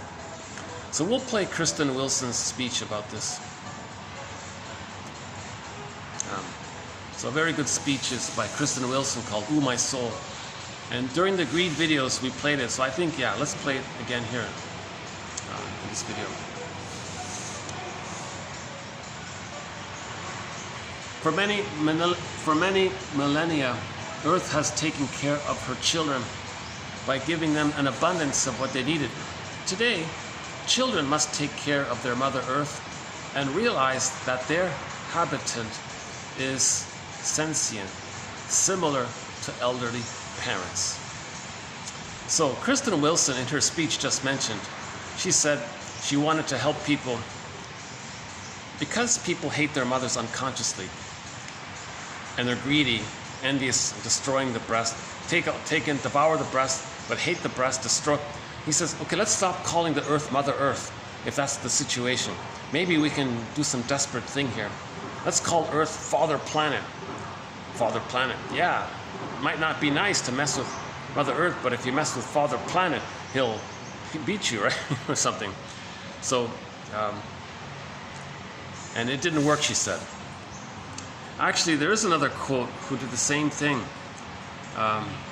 He said, why don't we think about the Earth as Father Planet instead, and he'll punish you. And then someone said, why don't you think about the Earth as like your girlfriend or your boyfriend? If you treat your girlfriend badly, she'll leave you. Why don't you think about it that way? This one says, well, why don't we, as a desperation, why don't you think about the Earth as your grandparents? You're walking around with a cane. Don't you want to take care of your grandmother? Your poor old grandmother? She took care of you. Don't you want to take care of your grandmother? That's not going to work as well. See, if people hate their mothers, they're not going to care about their grandparents. Intergenerational trauma. It's not going to work. So these little tactics are honorable efforts, but it's not going to work. The only thing that's going to work is to heal underlying conflicts. The only thing that's going to work is to forgiveness. Don't guilt trip a person saying, look, your grandparent is in a wheelchair. Aren't you going to take care of your grandparent? No, just put him in a home. Let him. In the comedy show called Imagine That, one of the characters in there, I forgot her name, but she's the actress who played Peggy in that obnoxious comedy called Married with Children. That actress also played in another comedy called Imagine That. And she gave a little anecdote about how she was abused by her mother. Finally, her mother reached retirement, and she wheeled her off into the nursing home and said, there you go. Now, who's crying now? So she got her revenge on her mother. So that's not going to work, to guilt trip people. You got to take care of your elderly parents. Look what they did for you. They gave you life. You got to take care of them. Oh boy. There'll be a resistance around that. There'll be anger around that. It's not going to work. Okay, one author reflects on the difficulty. Okay, Weintrobe reflects on the difficulty of recognizing our mental dependence on nature. We don't want to admit that we needed the breast. Sour grapes, too painful. Hate vulnerability. These are the people, that's toxic masculinity, whether it's in men or women. Hate vulnerability, hate girly things, hate feminine things, hate sensitivity, hate anything related to feminine areas. Because when they were a baby, they were vulnerable. And feelings is the feminine principle, and I got pained. Identification with the aggressor. Envy, don't want to be reminded about it, I hate it. Don't see vulnerable things. Earth, need the earth, dependency, vulnerable. When I was a baby, I was vulnerable and dependent on my mother. I don't want to go there, I don't want to feel that. Okay, well, what about the earth? I don't need the earth. Same idea. Okay, she reflects on the difficulty of recognizing our mental dependence on nature, the defense mechanisms of splitting and denial we use to control the unpleasant emotions and feelings this reality provokes. Next one here. Lertzman, 2050, introduces the notion of, quote, environmental melancholia. So we've got eco-anxiety, eco-rage, and we've got eco-melancholia, environmental melancholia, to describe the condition of unworked mourning about the effects of climate emergency. So melancholia goes back to complicated grief. So complicated grief is sometimes called melancholia. If there's a loss at midlife, let's say there's a divorce, the other was your wife, your partner. So you don't want to admit it, because you look at the template. Your feelings are intrapsychic. That's the template. You look at the template. Okay? The template of other is the mother. So just put a little dash between the M and the O in the word mother. So the other was the spouse. You look back at the mother. Oh, mother's me, mother, blurred there. I can't admit the loss of the other because it would feel like admitting the loss of myself because the other is blurred with me. That's called melancholia. Now the feelings you do have towards your spouse dumping you for another one or something, or leaving you or something, your anger and you're sad. And the template, you're doing it to yourself now, even though you deny it. That's complicated grief. That's melancholia. So a similar thing is taking place with the environment. We're destroying the environment. Now we're losing it. We should feel sad. But the template is we're going to be sad at ourselves, angry at ourselves. How do you deal with this? Identify with the aggressor. Okay? So you engage in destroying the environment as a manic defense to not feel the pain of losing the thing that you're causing to be lost, that you're causing to be disappeared, that you're making disappear. So as a defense against loss, you're the cause of the thing that you need to be losing. That's similar to like the sour grapes or environmental melancholia. So there's a parallel to personal melancholia. So mutatis mutandis. Okay? With personal melancholia, mutatis mutandis to environmental melancholia. So it's a parallel. Just make whatever little micro changes.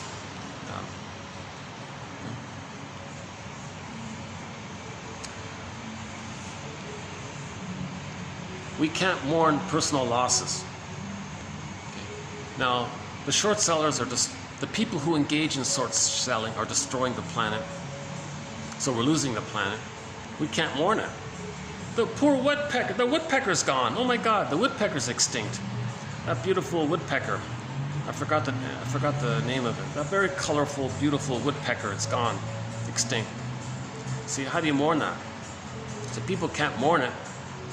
So they buy shares in the company that's destroying and killing off that poor woodpecker as a defense against mourning. See, if they're doing the act of hurting, it's a manic defense to not feel the pain of the loss of it. Something like that. Maybe I got it off there a little bit. Unworked mourning.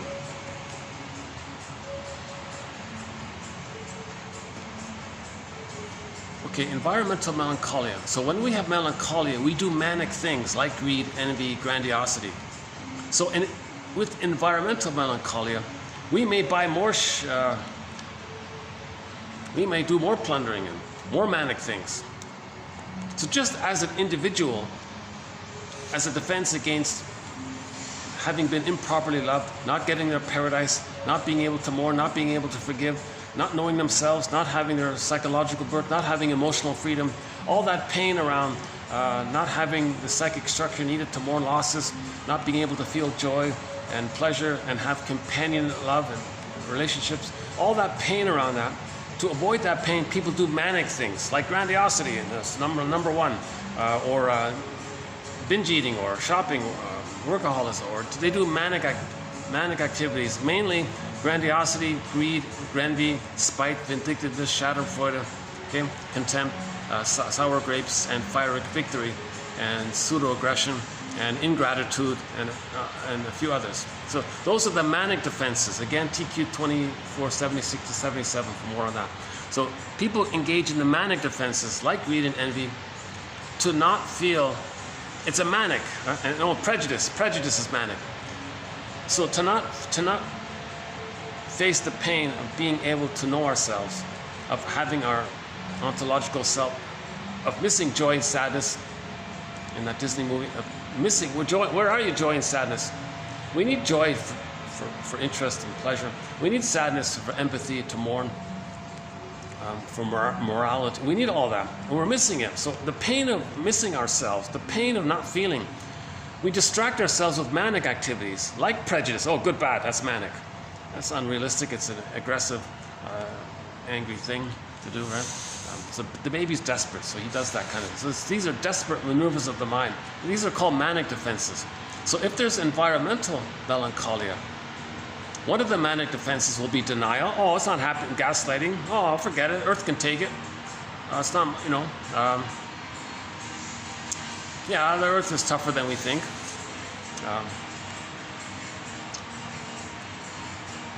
So we'll use rationalizations, denial, gaslighting, disavowal, other manic activities. So if we feel environmental melancholia, so what's the mutatis mutandis? So what I'm doing now in this moment, I'm trying to figure out the mutatis mutandis. What are the necessary changes that we need to make between personal melancholia and environmental melancholia? Personal, inner melancholia for the person, and feelings of sadness around wildfires and floods and landslides and all these, ice melting, pollution, all. What do we do from that? What is the mutatis mutandis? Maybe I'm more manically trying to post more quotes. Come on, world, heal. Maybe I'm, in my example, maybe I'm more manic. Get these quotes out. Raise consciousness. Help make a contribution towards mourning. Identify that we need to mourn. Identify how to mourn. What are some resources around mourning? Once we mourn, once we get feeling, okay, then we're good. We feel. Mania is because we're not feeling. Greed and envy is because we're not feeling. Okay? At the Disney movie, we only have the amygdala. That's not really feeling. These are physiological issues. Hate, greed, okay? These kinds of negative emotions, they're not natural. They're in response to the loss of joy and sadness. When we lose our feelings, like joy and sadness and all of the feelings around that spectrum, all we have left at the console is the amygdala. Hypervigilance, quick to anger, greed, envy, okay? Prejudice, good breast, bad breast, impulsive. This is not really joyful living. This is just hyper fearful living. So fear and anger is mainly at the console, right?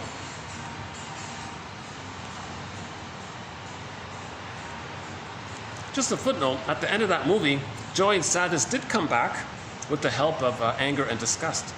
So if we feel anger and disgust at our soul being plundered, if we feel anger and disgust at our soul being plundered by the mother, if we feel anger and disgust at our soul being plundered, period, comma, then joy and sadness can come in. So that's the lesson of the movie, the Disney movie Inside Out. So joy and sadness was able to come back, to be reunited with the person, come back into the operating function of the person. Okay? That took place with the help of disgust and anger. The characters in that film, disgust and anger, were needed to bring back joy and sadness. You see? Not more fear. It was anger and disgust. So we feel disgust and repulsed at being gaslit by our mothers. We feel disgusted by this and angry by this. Then we can start to get back ourselves. You see? So in the grief work process, we do need to feel some of the anger and disgust and the shame as well. And the shame, and then we can start to feel some sympathy for ourselves, start to accept ourselves, reparent ourselves, and understand what's going on. And now we say, okay, I got a line with myself. I got a line on you. So we played that song by Spirit, the rock band Spirit. I got a line on you. But I adapted the lyric. Instead of I got a line on you, I got a line with you. So when we get a feeling, we want to have a line with ourselves. We want to have reverie with ourselves. We want to see and be present to ourselves. The mother wasn't present for us. A feeling comes up, we now want to be present to ourselves. So we want to have a line. I got a line with you. So, yeah, we played that recently.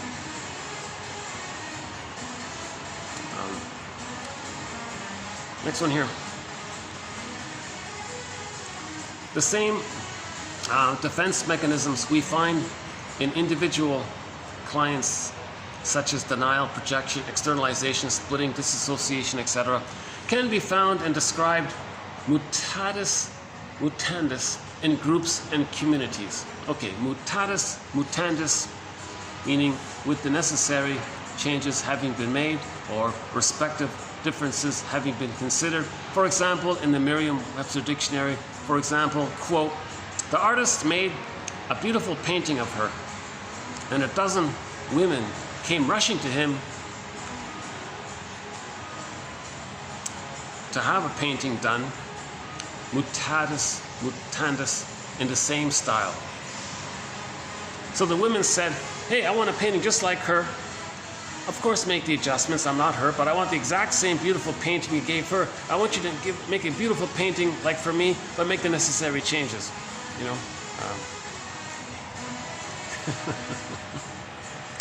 It's like what next one here. It's like what happens to smokers. The blunt warnings on cigarette packages, seem to pass through smokers' brains without leaving any trace. But if aware of what's happening, shrug their shoulders and continue on their way to predicted diseases. So just like smokers, yeah. So maybe that's the analogy. But it's not a bad analogy because fewer people are smoking. So people are waking up to the dangers of smoking. Maybe now people are waking up to the dangers of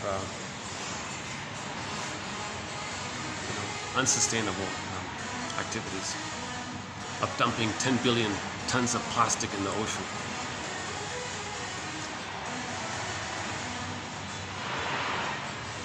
Next one here. Yeah, this next little quote is a breather.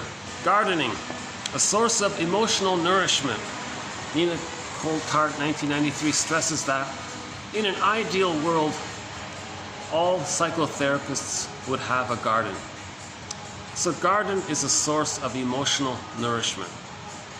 Gardening is a source of emotional nourishment. I had a huge dream, personally, to have a garden, and I was really getting into it. I can get a glimpse of that. I was hungry for that emotional nourishment by gardening. Okay, next one here. This author here, Skinaya. Oh yeah, these quotes are mainly from an Italian shrink.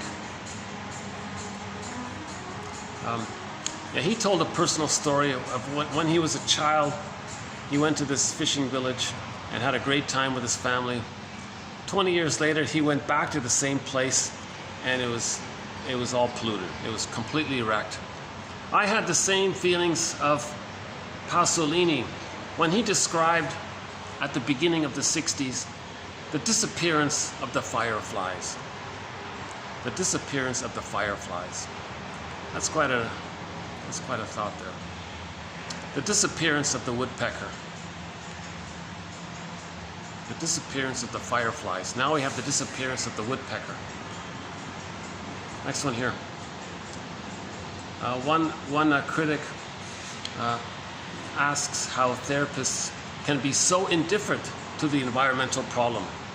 Yeah, like why are shrinks so quiet about what's going on? He says here, well, this is very surprising because shrinks spend all of their time exploring the early relationships of the child to his or her first environment. The first environment. Hold on a sec. The baby's first environment. Shrinks are very focused on the environment. The baby's first environment is the breast. If we study the baby's first environment, that's a huge contribution to understanding the environmental problem in general. If we want to heal the outer environmental problem, let's heal the baby's first environmental issue. Let's give babies a secure attachment style. Give the line there, the reverie, the nerve endings in the breast link in with the nerve endings in the child. Have the line there. I've got a line on you. That song.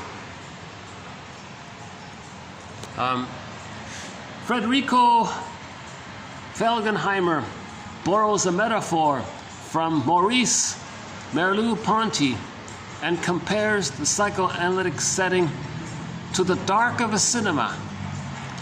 In this case, we take the dark for granted, a sort of dark room of the unconscious, but it is a necessary condition for enjoying a movie. Okay, that line stands on its own. That's a very poetic sentence he made, to value the importance of the unconscious. So if you want to value the importance of the unconscious, just think about how in a movie theater you need the dark to enjoy the film on the screen. Next one here.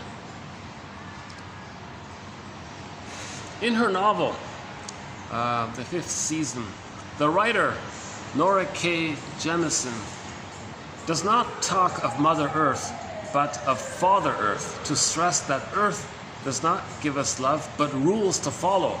If we don't respect them, we can expect punishment from the Father. See, again, it's a useless idea. Kristen Wilson made this point here back in the 80s. Here in 2015, this author's trying to bring it up here. It doesn't work. Plastic pollution could be one of the big ecological problems, along with climate change and biodiversity loss. I don't have the ranking here of all the different types of pollution, but the plastic one, he says, could be up there in the top 3, top 5 or whatever. Noise pollution, air pollution, water pollution. This is plastic pollution. I put that there because I'm reminded of the guy who went on TV and said 10 billion tons of plastic in the ocean.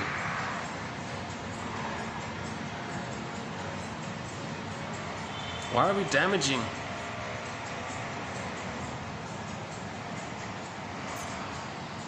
to communicate that we feel damaged? We're damaging to communicate that in the nursery we felt damaged. So in the baby's first environment with the breast, the baby was damaged by his first environment. In his later environment, the outer environment, they're going to damage to reenact and to communicate how they felt damaged. They identify with the aggressor, the damaging mother damages us, we damage the earth to communicate that the mother damaged us. Mother plundered our soul, we plunder the earth to communicate that the mother plundered our soul. Repetition compulsion. Repetition compulsion is the fantasy that we can replay to see if we can magically change the past. If somebody plunders the earth, there's no time machine to correct the mother's ways, to make her be a loving mother so that she doesn't plunder the baby. Repetition compulsion is a mirror to make us conscious of what happened in childhood. So psychoanalysis is a mirror to point out that repetition compulsion is a mirror to know what happened in the nursery. Next one, narcissism functioning as an omnipotent defense against both our seeming helplessness in the face of the superior power of nature, quote, and against the persecutory anxieties generated by climate change. Contribute to our current condition and is also our main obstacle to change. So mutatis mutandis. So narcissism, the baby wasn't loved. Anybody who has the narcissistic pattern, greed, envy, they're a short seller, for example. They engage in short selling. Okay, not all people with greed, not all people whose souls were plundered become short sellers. But all people who engage in short selling had their souls plundered. Envy and greed is a manic defense of not getting the secure attachment style. Envy and greed is a manic defense to not face the pain of having been improperly loved. Narcissism is the child didn't get enough love to allow it to dissipate, so he's clinging to the thought that he's a little god. It's a phantom glory image of when he was a little god, so he's holding on to it. That's a defense mechanism to not feel the pain of the helplessness of not getting the love, and the pain of the power shaming us, the bigger mother power shaming us. So now, mutatis mutandis, apply that to the nature, apply that to the environment. The forces of nature is the powerful mother. We feel helpless, so we're narcissistic. Narcissism contributes to the problem, and narcissism is the main obstacle to fixing the problem. So heal the man, repair the world. So heal the narcissism, heal this issue, mourn the loss of the needed mother that should have been there. A loving mother was meant to be there. She wasn't. That's a loss. Mourn that. Mourn the loss of the mother that should have been there. Mourn the loss of the mother that should have been there. Help. That's Odysseum, to do that work. That's Odysseum. That's growing up.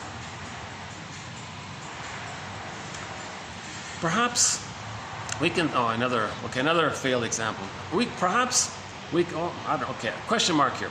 Perhaps we can think of climate change itself as an initiatory rite of passage, urging us into a new developmental stage for our species. So just like there are initiation rites to help a boy transition into so-called manhood, very failed. It just makes him more angry. But in traditional societies, they did have a process to initiate boys into manhood,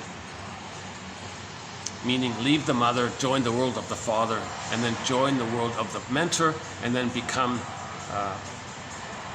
autonomous, psychologically autonomous. Okay, so you bond. So Robert Bly simplifies it. First you bond to the mother, then you separate to the mother. You separate from the mother, and it can help to bond to the father for that.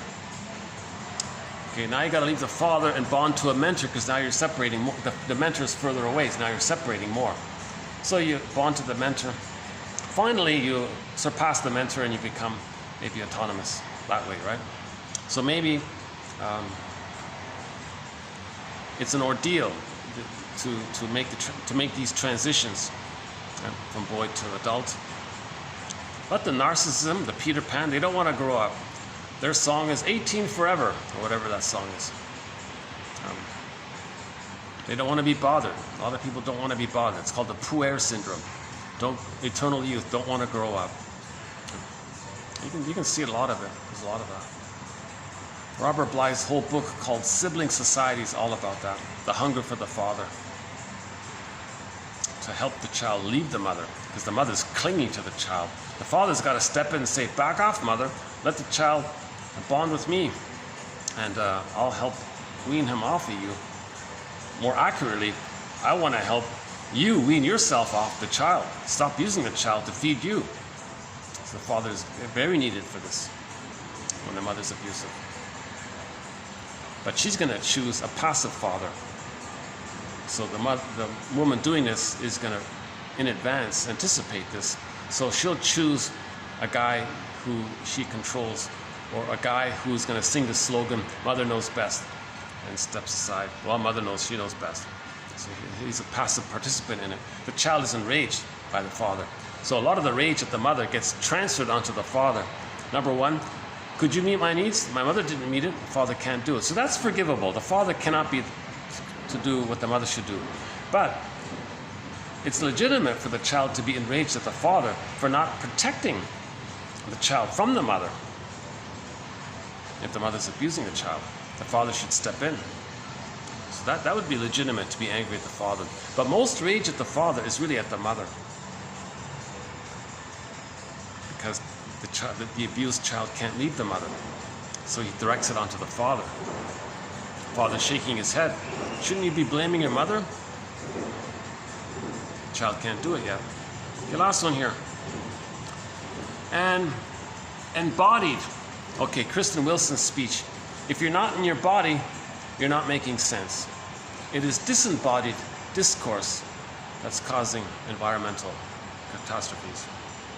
And embodied relational approach to the earth. So let's get into our bodies. Let's get back our feelings. Heal the man. Repair the man. Then the earth will be repaired appropriately. So we want to get back our embodiment and embodied relational approach to the earth. Grounded not only in empathy, but also this fundamental sense of attunement with the land is what is needed to mediate the dangerous lack of connection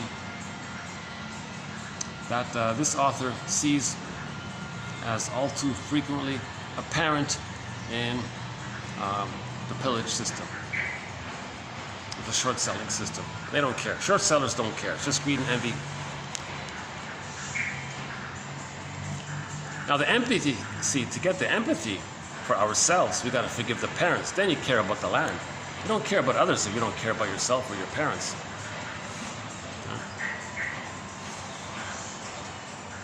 I mean, if you're unconsciously enraged at the parents, or you unconsciously idolize them, put them on a pedestal, you're enraged at the parents. You don't have empathy. But empathy means you see the two sides. So it's a process of forgiveness. So to have an embodied empathy, moral embodied, felt sense for the earth, we got to have this for ourselves individually. That's what she means.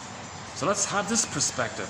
If you want to heal the earth, help each individual find their feelings, find their embodiment, find the anchor on the arrested development so they can get back joy and sadness.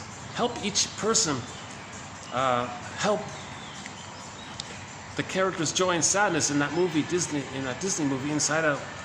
For each person, help each person get back joy and sadness onto the console.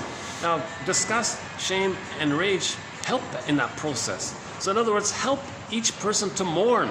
Grief work, shadow work leads to grief work. Okay, shadow work, dialoguing with the shadow self, the double self, the secret self. This shadow work, okay, leads to grief work. The truth will upset you free. See? So let's play that Kristen Wilson speech here. Let me cue it up here. Hold on a sec. So some of the things we just mentioned now in these quotes, Kristen Wilson is going to mention it here. In the dark. Here we go.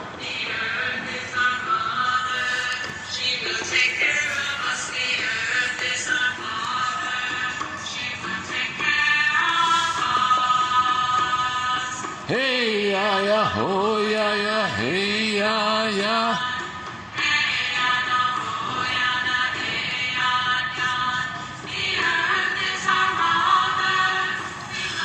Brothers and sisters, we are gathered here to discuss what must, if we shall succeed, be a spiritual revolution. An evolution from Homo sapiens sapien, revealingly redundant,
some gods, they have lost their souls. We all have. That is why I am up here preaching my mammon. God did not throw us out of Eden. Brothers and sisters, we are throwing ourselves out every industrious day. That apple Eve ate was good, sweet. But what about the apples now with their red, shiny, pesticidal coverings, safe in the shape of Monsanto? But it's okay. I can afford organic. I am single, white, educated. I don't have children to feed. There will be poor with us always. Let them eat the pesticide-riddled fruit. Ha! Joke, riddle, on us. Genocide continues. Organic for the rich, toxic tap water for the poor. We have a lot of work to do if this re-evolution is really going to happen and save us. So, let us talk about salvation.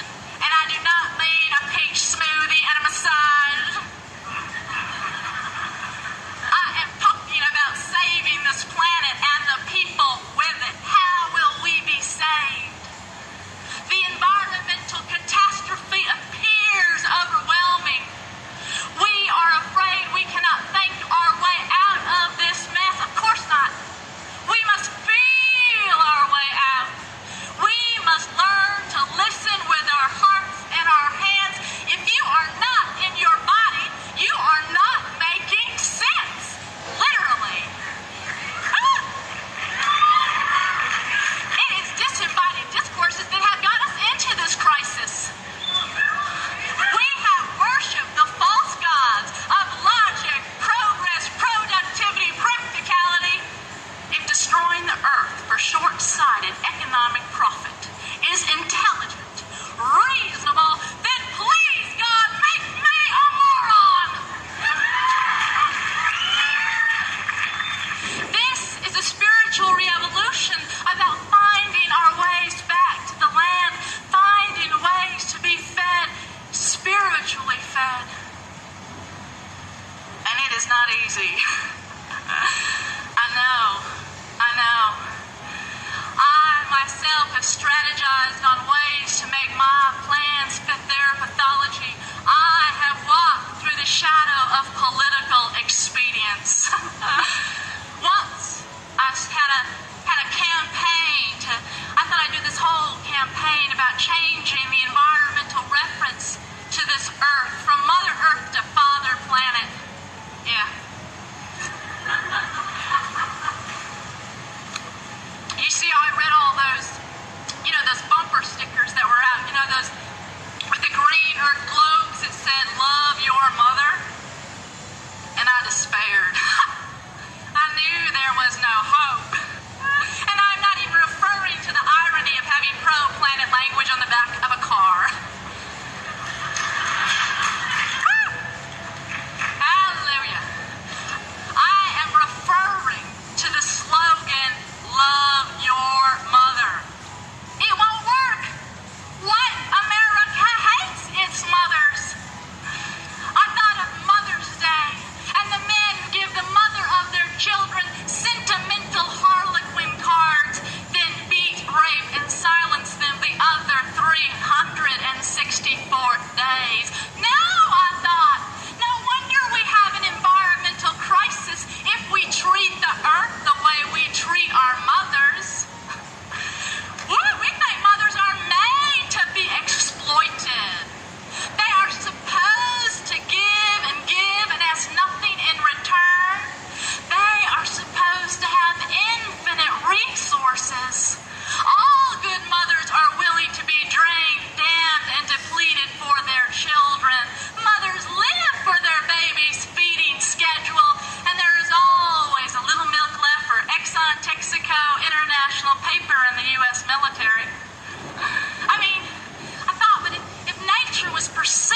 going to survive.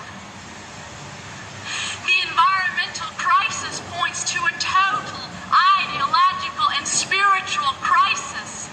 Including the earth in the economic equation is not enough. We are destroying the earth for reasons that are bigger than economics. You see, we are afraid of death. We are afraid of this earth, this nature that will bring us back to dust. Mortality, mother. We are afraid of the dust and the dirt that will claim us, or the waters that we came from, and thus afraid of women's bodies, the bridges by which we walk this earth. An intellectual atheist, performance artist in spiritual crisis wrote this sermon. Because this revolution is about a religion in one of its original meanings, re-linking, reconnecting. The lives of women raped and murdered daily are fought in this struggle. The lives of indigenous peoples are fought in this struggle. The men and women lost in the empty addiction of power, these infantile gods, will grow into their souls if we win. Right, yes. We must win. If the pioneers had a manifest destiny to colonize, control, and consume, then the pioneers should have a manifest destiny to decolonize, create, and commune.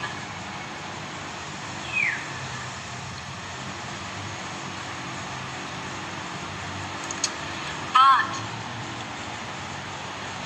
this must be a spiritual revolution, not just the environment, separate and distinct Psychological. from its home and all and everything. Personal, emotional. You see, if this is a spiritual revolution, Inner. if we get to feel as we fight, if we just get to feel as we fight, then we have already won. Amen. A women, a planet, our soul.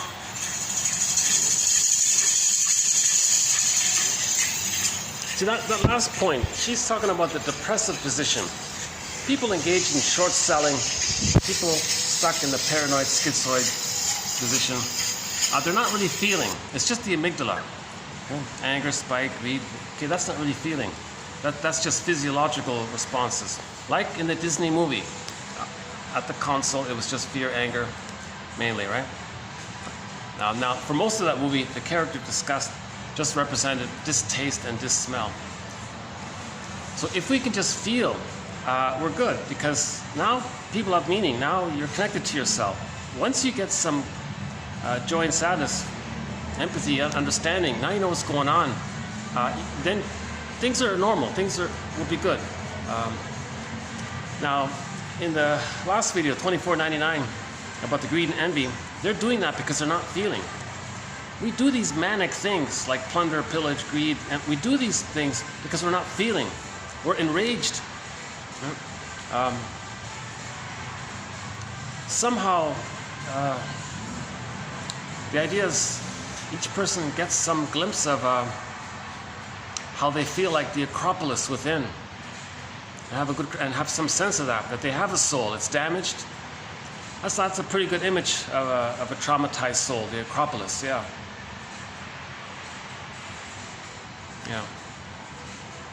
So yesterday's videos, we have time. Yeah, we only have 20 minutes.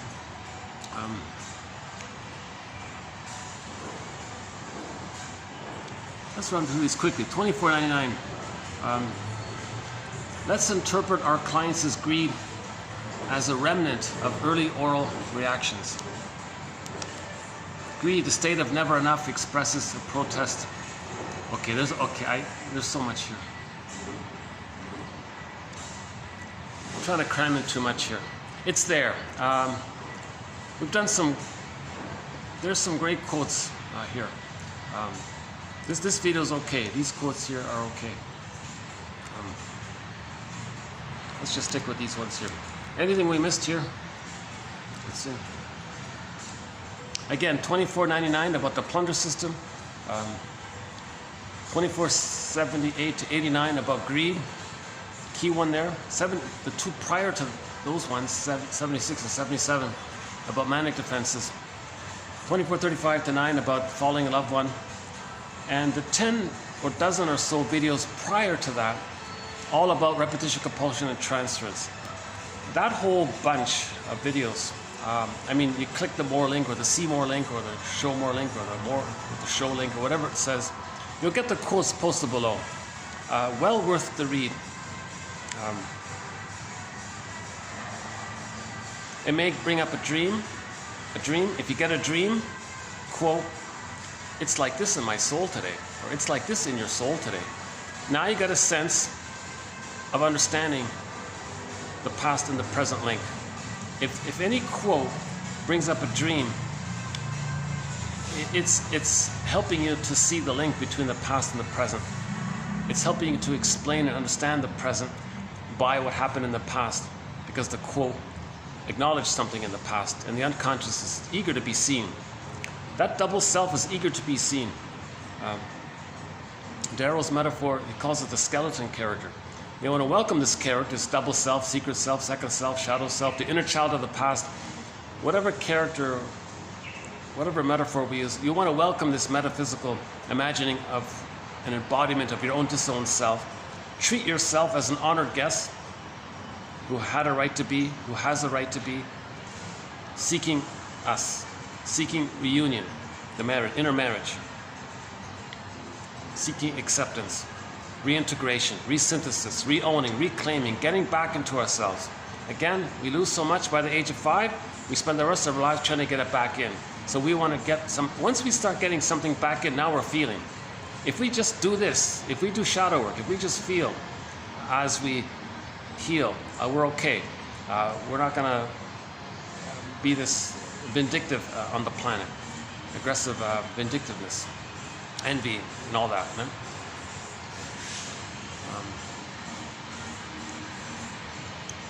Ecology comes from the ancient Greek oikos, meaning home, environment.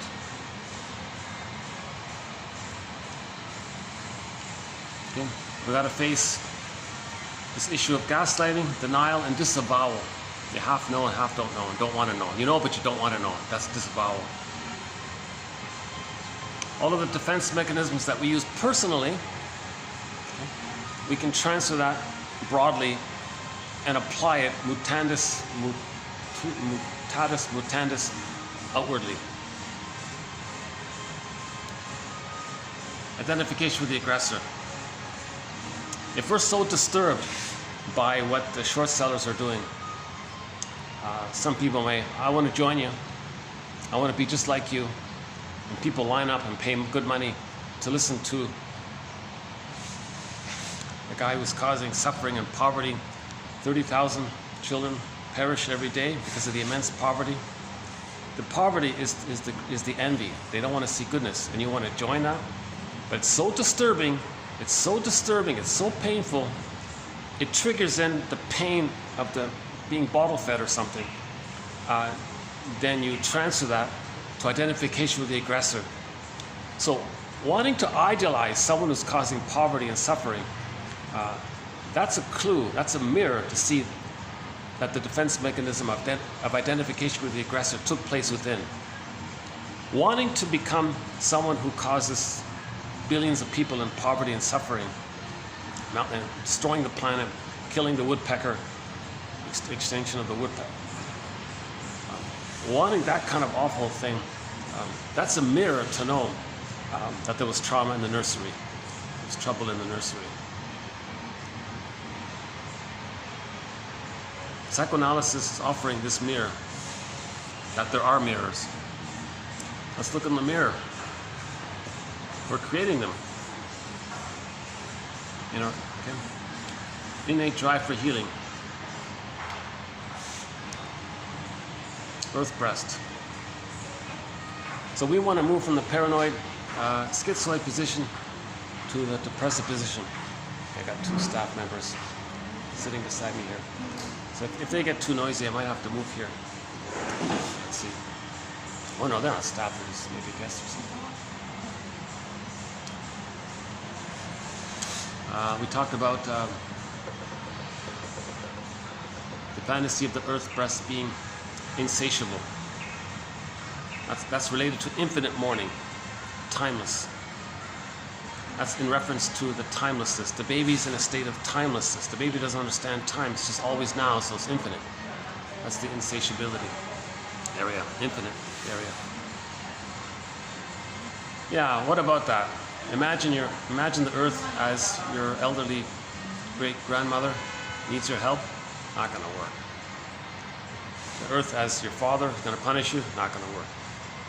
Take care of the mother because she took care of you. Not going to work. For most people, the mother abused the child. Not going to work.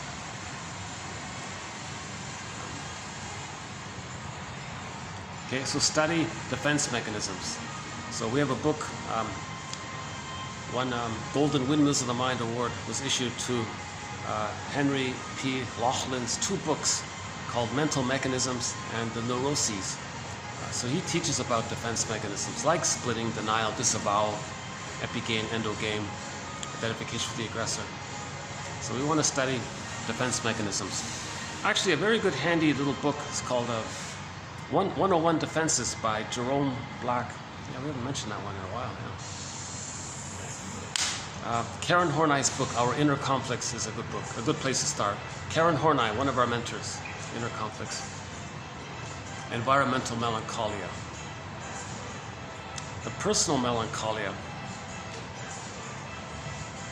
that we may feel a genuine environmental melancholia.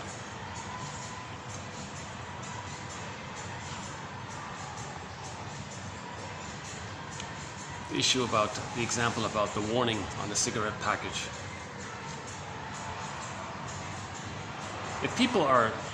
If the baby's greedy and he's desperate to take in mother's love, and the cigarette carton is symbolic breast, and there's like a little nipple in there, and you want to take in, and in your unconscious symbolism, maybe the cigarette is the nipple.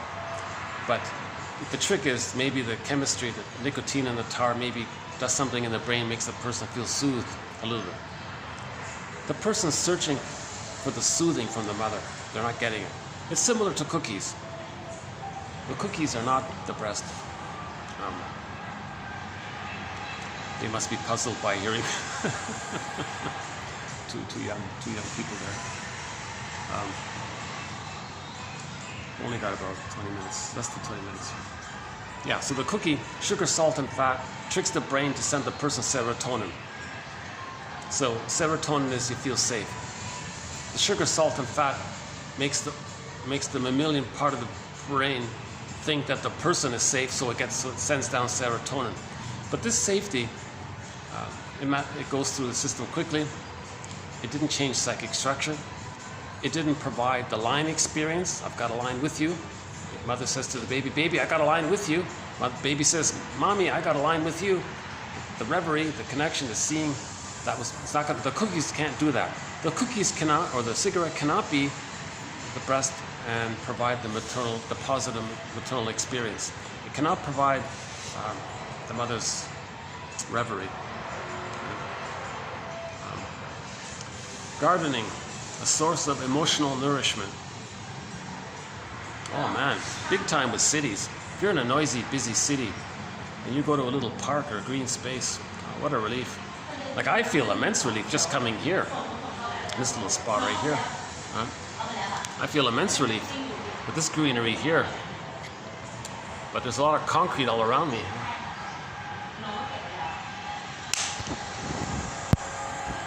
The disappearance of the fireflies. Now it's the disappearance of the woodpecker.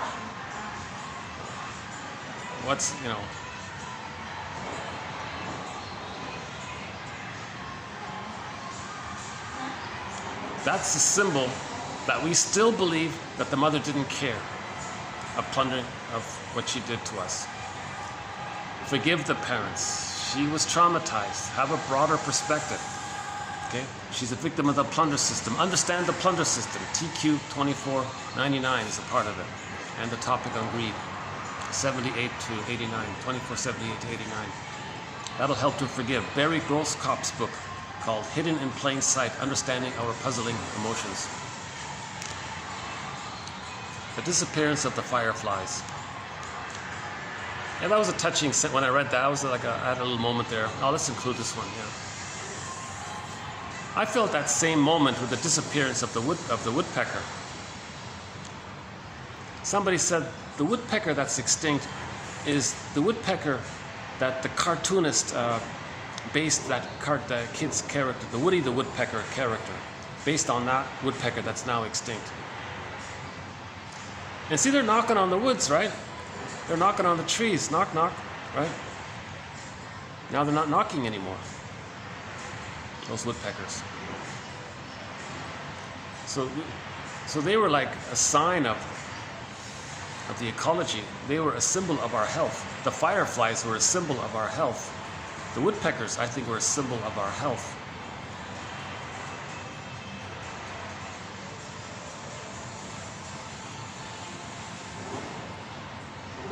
That's a lot of vivid life with the woodpecker, right? The trees need the woodpeckers, apparently, right?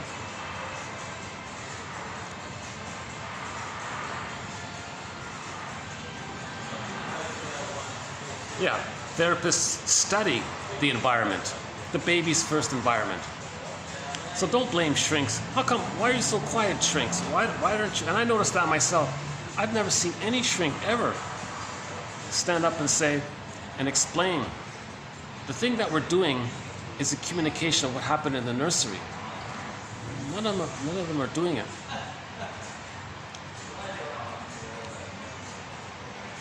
Well, I'm glad I got an earlier start today because people are starting to pour in here.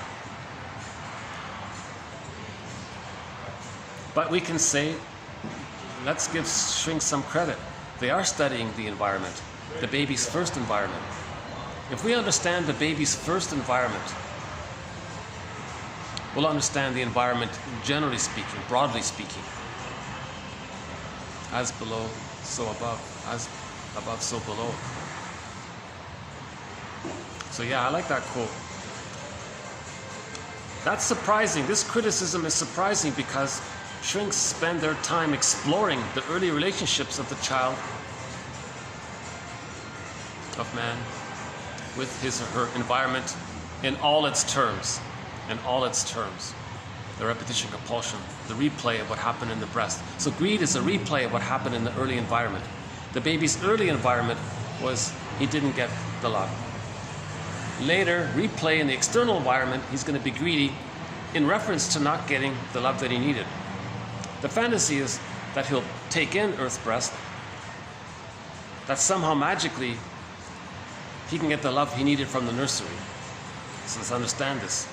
It's the psychotic part of the person co-opting the person's 10 PhDs, and the 10 PhDs are meaningless.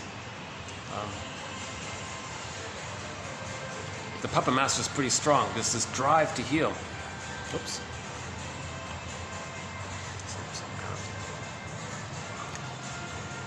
Okay, next one here.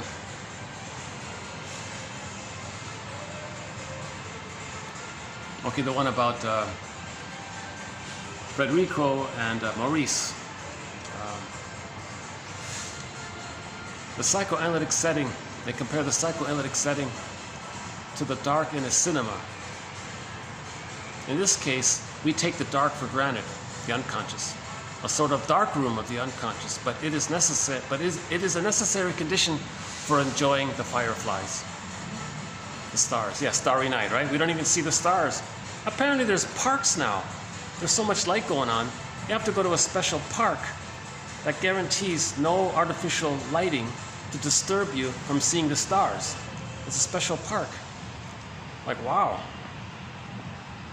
So that's a hunger for the darkness to see the stars and the fireflies.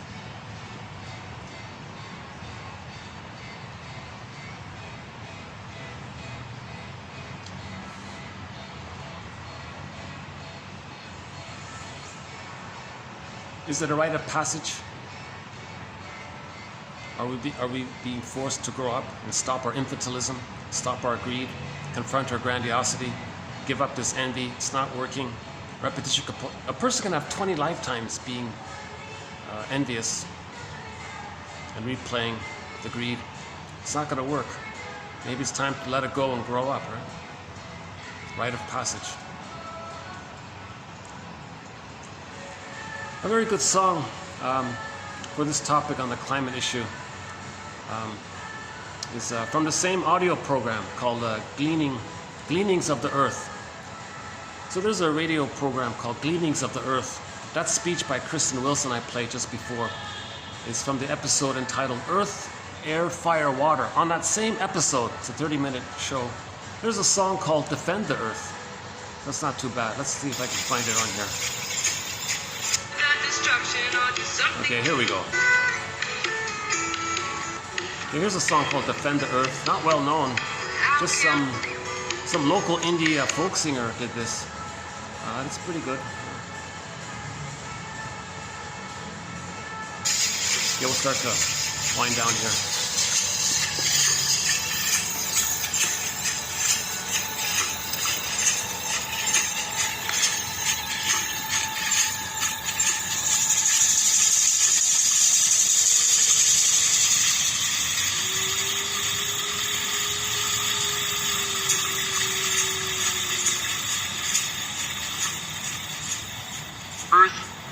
Oh, okay, it's after this part. Wide enough to keep you looking.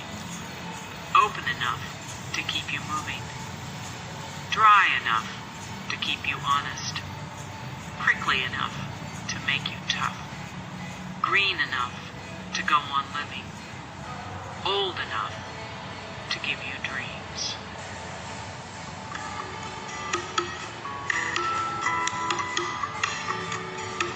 Okay, defend the earth. Heal ourselves.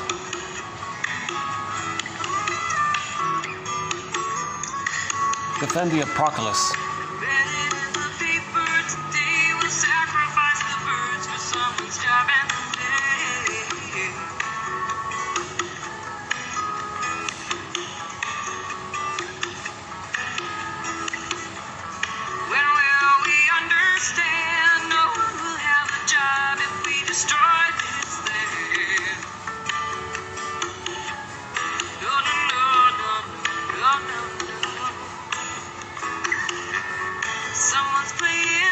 Yeah, the infantile God, right?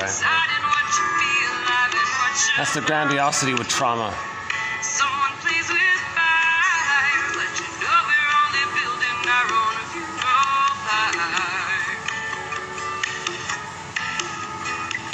The short sellers are envious, right? People who engage in short selling are envious.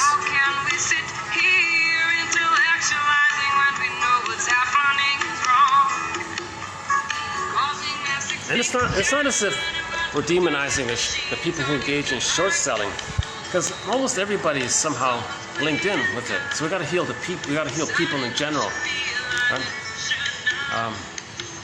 So one book that makes this point is a book called Giants. A guy named Peter Phillips wrote a book called Giants. So the short sellers all own each other's shares, and each short seller owns a bunch of companies. So that means it's all linked in like that. And then the short sellers hire proxy people and evoke the hate, greed, envy, and grandiosity into those who could express it for them. So that's the topic about the proxy. So we did that topic on the proxy 2 videos ago about the proxy. Okay? So others feel and do for you. That's the proxy. Okay?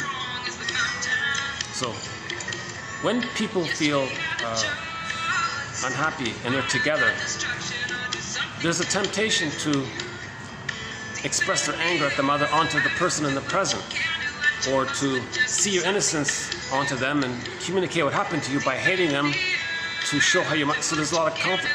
So it's called systems therapy, the scapegoat. So the proxy characters act out.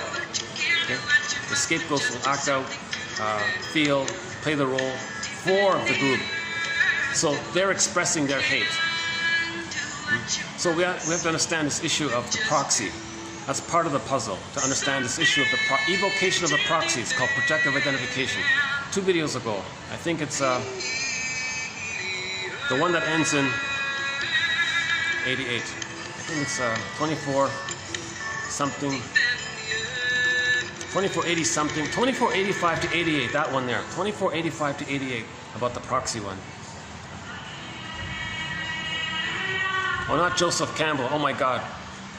Joseph Campbell, see, he's schizoidal. He feels the Acropolis within. He just wants to feel alive. See, this guy, he's very helpful. People say that what we're all seeking is a meaning for life. Yeah. I don't think that's See, what we're really this is his anger. I think what we're seeking He's is enraged. an experience This of quote being here, alive. this kind of vague quote, he's enraged. He's angry. I don't know how old he was when he said that.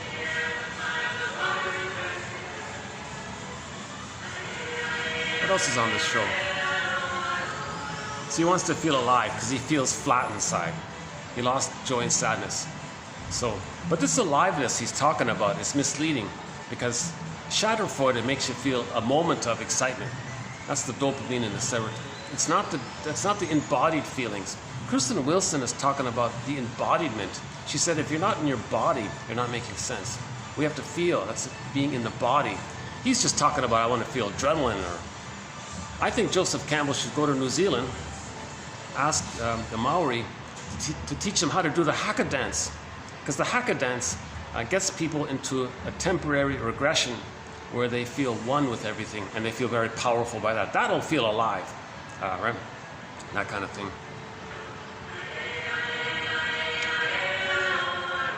Hey, what's the last one? Let's see. What's after this part? Hold on a sec.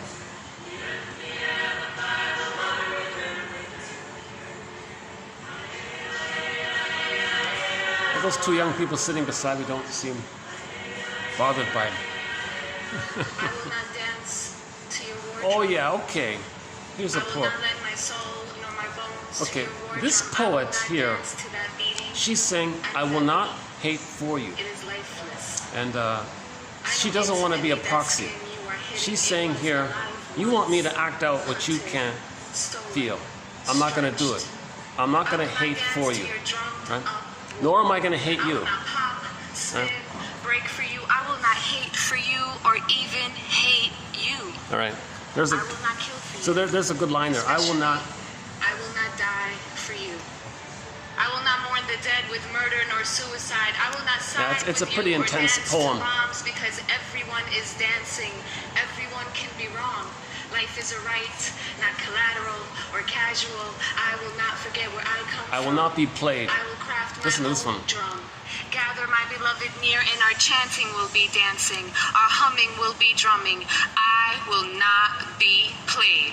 I will not lend my name nor my rhythm to your beats. I will dance and resist Yeah. and dance So and resist. there are people out and there dance. This who are saying, heartbeat is hey, louder than death. we feel Your greed and envy. We'll pay you if you act it out for us, because okay. So he said, I don't want a part of that. So that's in the program here called Earth, Air, Fire, Water. That's the episode from the radio program Gleanings of the Earth.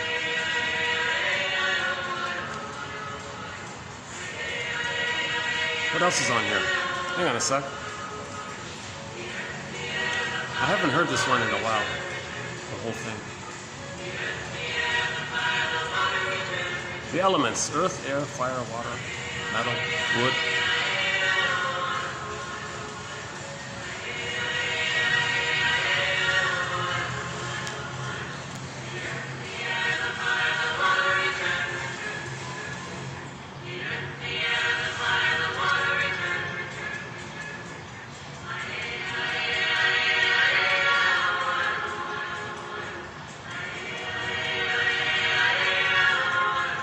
Oh, that's it. Yeah, okay, that's the last part. Yeah, so that's a very good one. It's called projective identification. Another major thread in 1001, Windmills of the Mind. Projective identification, a key concept. It's also a manic defense. wanting others to feel and do for you what you can't. Because the person as a baby didn't have the line with the mother. The line was missing. The reverie was missing. See?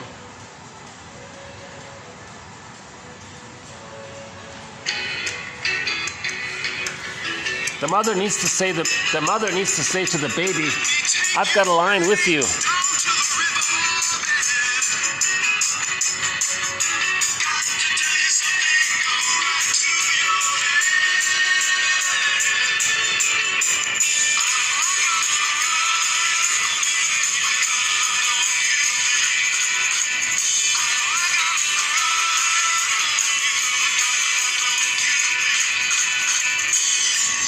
And the lyric even says babe, right? So the mother can say, hey, baby, I've got a line with you. Baby says, and I've got a line with you, mother. Great. The continuity is there. The extended womb is there. The reverie is there. When the mother sees the baby, he can see himself. When the mother hears and feels the baby can hear and feel himself. There's his identity. There's his embodiment. Joy and sadness can stay at the console. The mother doesn't do these things. Zoop, it's called repression. The second journey of midlife is to get it back. Get back our soul. Joy and sadness represent our soul.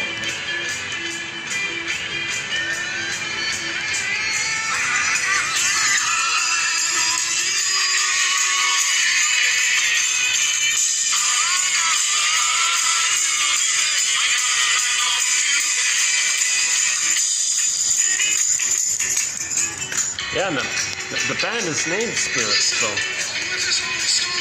we'll get back our spirit.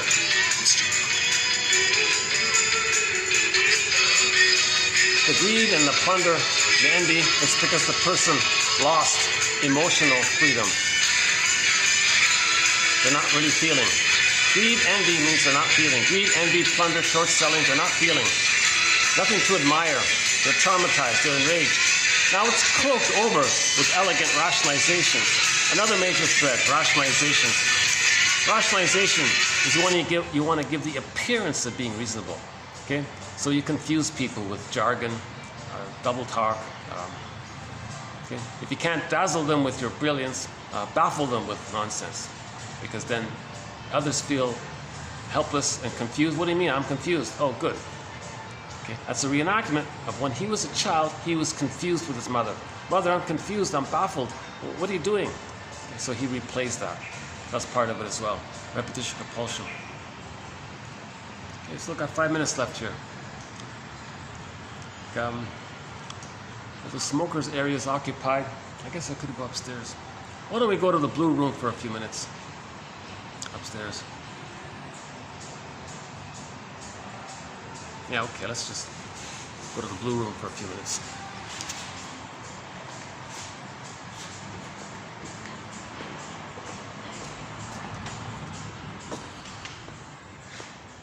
Yeah. So for the most part, I've had this venue pretty much to myself. I'm really glad. Oh, lucky day today. You can never tell when. I can use this spot here. Yeah, so we've done a few of our videos here in the blue. I'm calling this the blue room. Oops, hold on. This one you gotta pull for this one. Yeah. And yeah, a few of our videos were done in that black and gray building over there. And there's a hotel nearby as well. So all of the videos, pretty much, almost all of the videos for the past roughly 5 months were done in these 3 hotels. How's the lighting here? So yeah, 5 minutes left. Any final thoughts here? I don't mean to sound soapboxy. I really don't mean to do it. I feel like it does come out. Now, if I'm being soapboxy, that means I'm slipping in my anger. It's coming out. Soapboxy, I'm not trying to do that. See, a true shrink, he's analyzed. He can be neutral when he speaks, and it's helpful that way. If his issues are coming out, then the other guy's the receiver is triggered. What does he want? Okay. But if the analyst is analyzed, he's present. He's the metaphorical he can offer the reverie. But if he's sending out his needs to be seen and heard and felt, his emotional memories are coming through, then the receiver is bothered by that. So again, I'm not a shrink, and I haven't been analyzed. I'd love to be analyzed. I would even do it on camera, and people can broadcast it if that's what it would take. I'd like to get a full analysis and find my full embodiment. I want to find my real voice. I want to know what my true voice is. Had I had a secure attachment style and went through the developmental process, I think I would know my true voice. Not this fake booming low voice. I don't think that's necessarily the true voice. I think there'd be a sort of a resonance that's not trying to control. I think some of these low booming voice, I think it's anger. It's trying to control somebody, but I'm not really sure about it.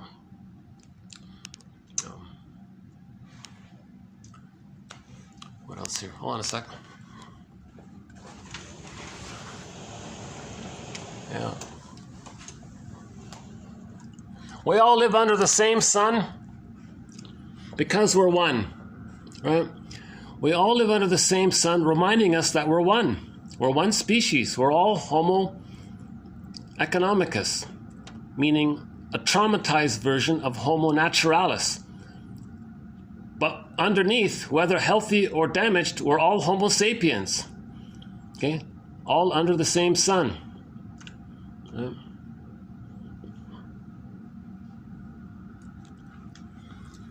So we have a theory around what happened 10,000 years ago when Homo naturalis became Homo economicus or Homo traumicus, Homo traumaticus, Homo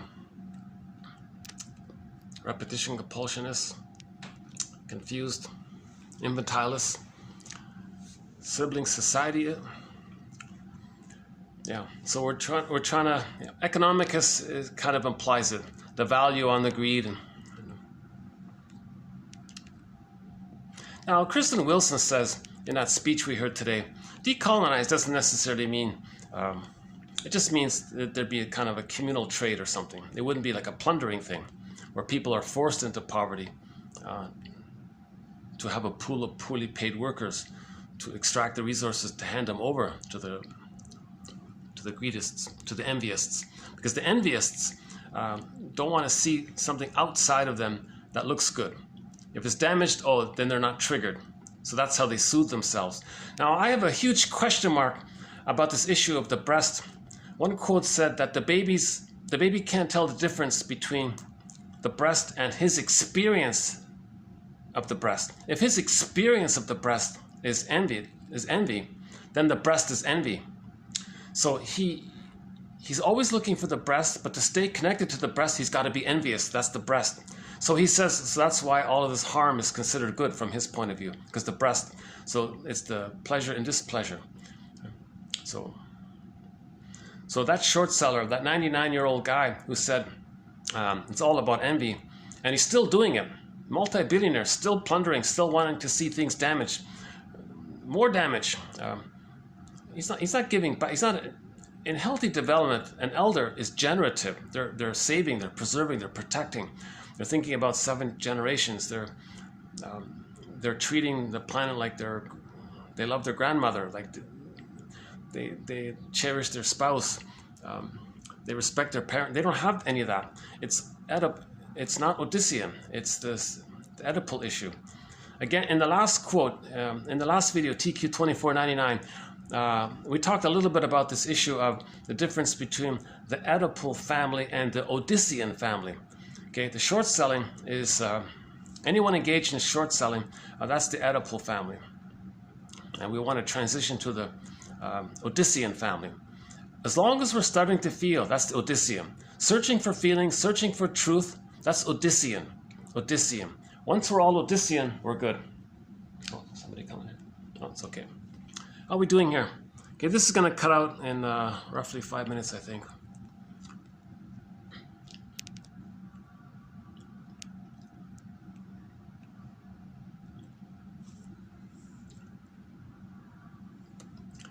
Again, the comic Psychoanalysis is a very good place to begin the second journey of midlife. darkhorsepublishing.com. In the search engine, type in the word psychoanalysis. They sell a digitized version of the 1955 comic series Psychoanalysis. Only 4 issues were put out, but it's now been digitized. Whatever it costs, it's a good deal. You get 12 therapy sessions presented in comic book format. Yes, it's slightly exaggerated, but they teach psychoanalysis. That comic was part of the mental, emotional, spiritual, moral hygiene of the 50s, or simply the mental hygiene movement, the process of being Odyssean. It teaches repetition, compulsion, unconscious guilt. The Don Juan character's in there. The womanizer one is in there. The womanizer, greed, that's the oral one. That's why they call womanizers wolves, because that's the imagery of the gulping, the devouring issue. Although someone said, if you know wolves, they're not really like that. But anyways, the perception is, right? To make the mythologists the storytellers back then had to make a point about greed somehow.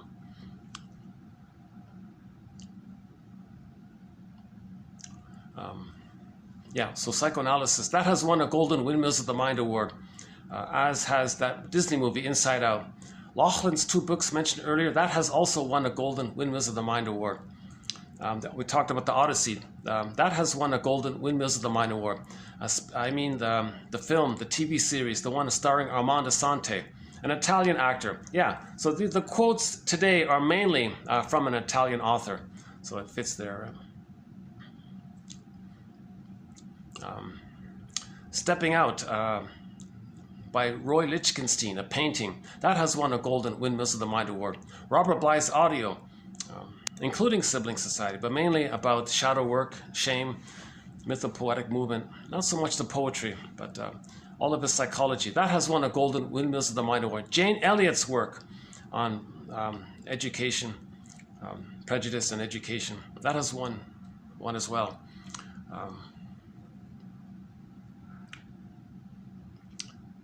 The Peer Gynt story, the animated film Peer Gynt by Vadim Krzyzewski, that has won a Golden Windmills of the Mind Award. That's the best film version of the story of Peer Gynt, that one there by Vadim Krzyzewski. It's hard to find.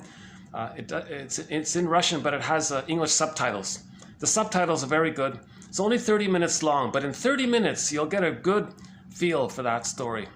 I think that's the best film rendition of the story Peer Gynt. A good follow-up would be to read Karen Horney on the topic. She discusses the Peer Gynt story. So Peer Gynt is similar to Narcissus, searching the glory, the phantom glory image that he's a little god, doesn't care about others, greedy, the whole thing. So there's even a park called the Peer Gynt Park. So again, that's a story by Ibsen, famous poet. Some people regard Ibsen as one of the earliest shrinks, meaning he understood psychological dynamics. Robert Bly quotes Ibsen. Yeah, because Robert Bly's from Norway, right? Is that right? Yeah, he said that the women's movement began when Nora slammed the door in Ibsen's play The Dollhouse. So she was unhappy being treated like a surrogate mother for the guy. A well-meaning guy, didn't mean, just doesn't know any better. Right? He expected her to just function like his mother did. So she got angry and slammed the door. That's when the women's movement began.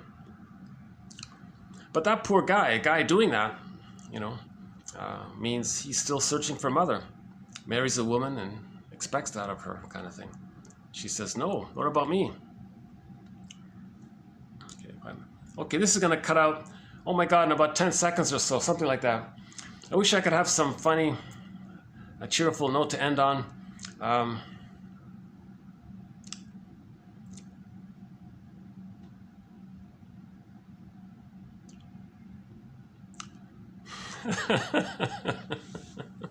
just debating how to end this video on. I usually try to end on something on an encouraging note. Okay, buymeacoffee.com/psychoanalysis. One can get the complete file of quotes. It's a second language, psychoanalysis. Okay. Again, this video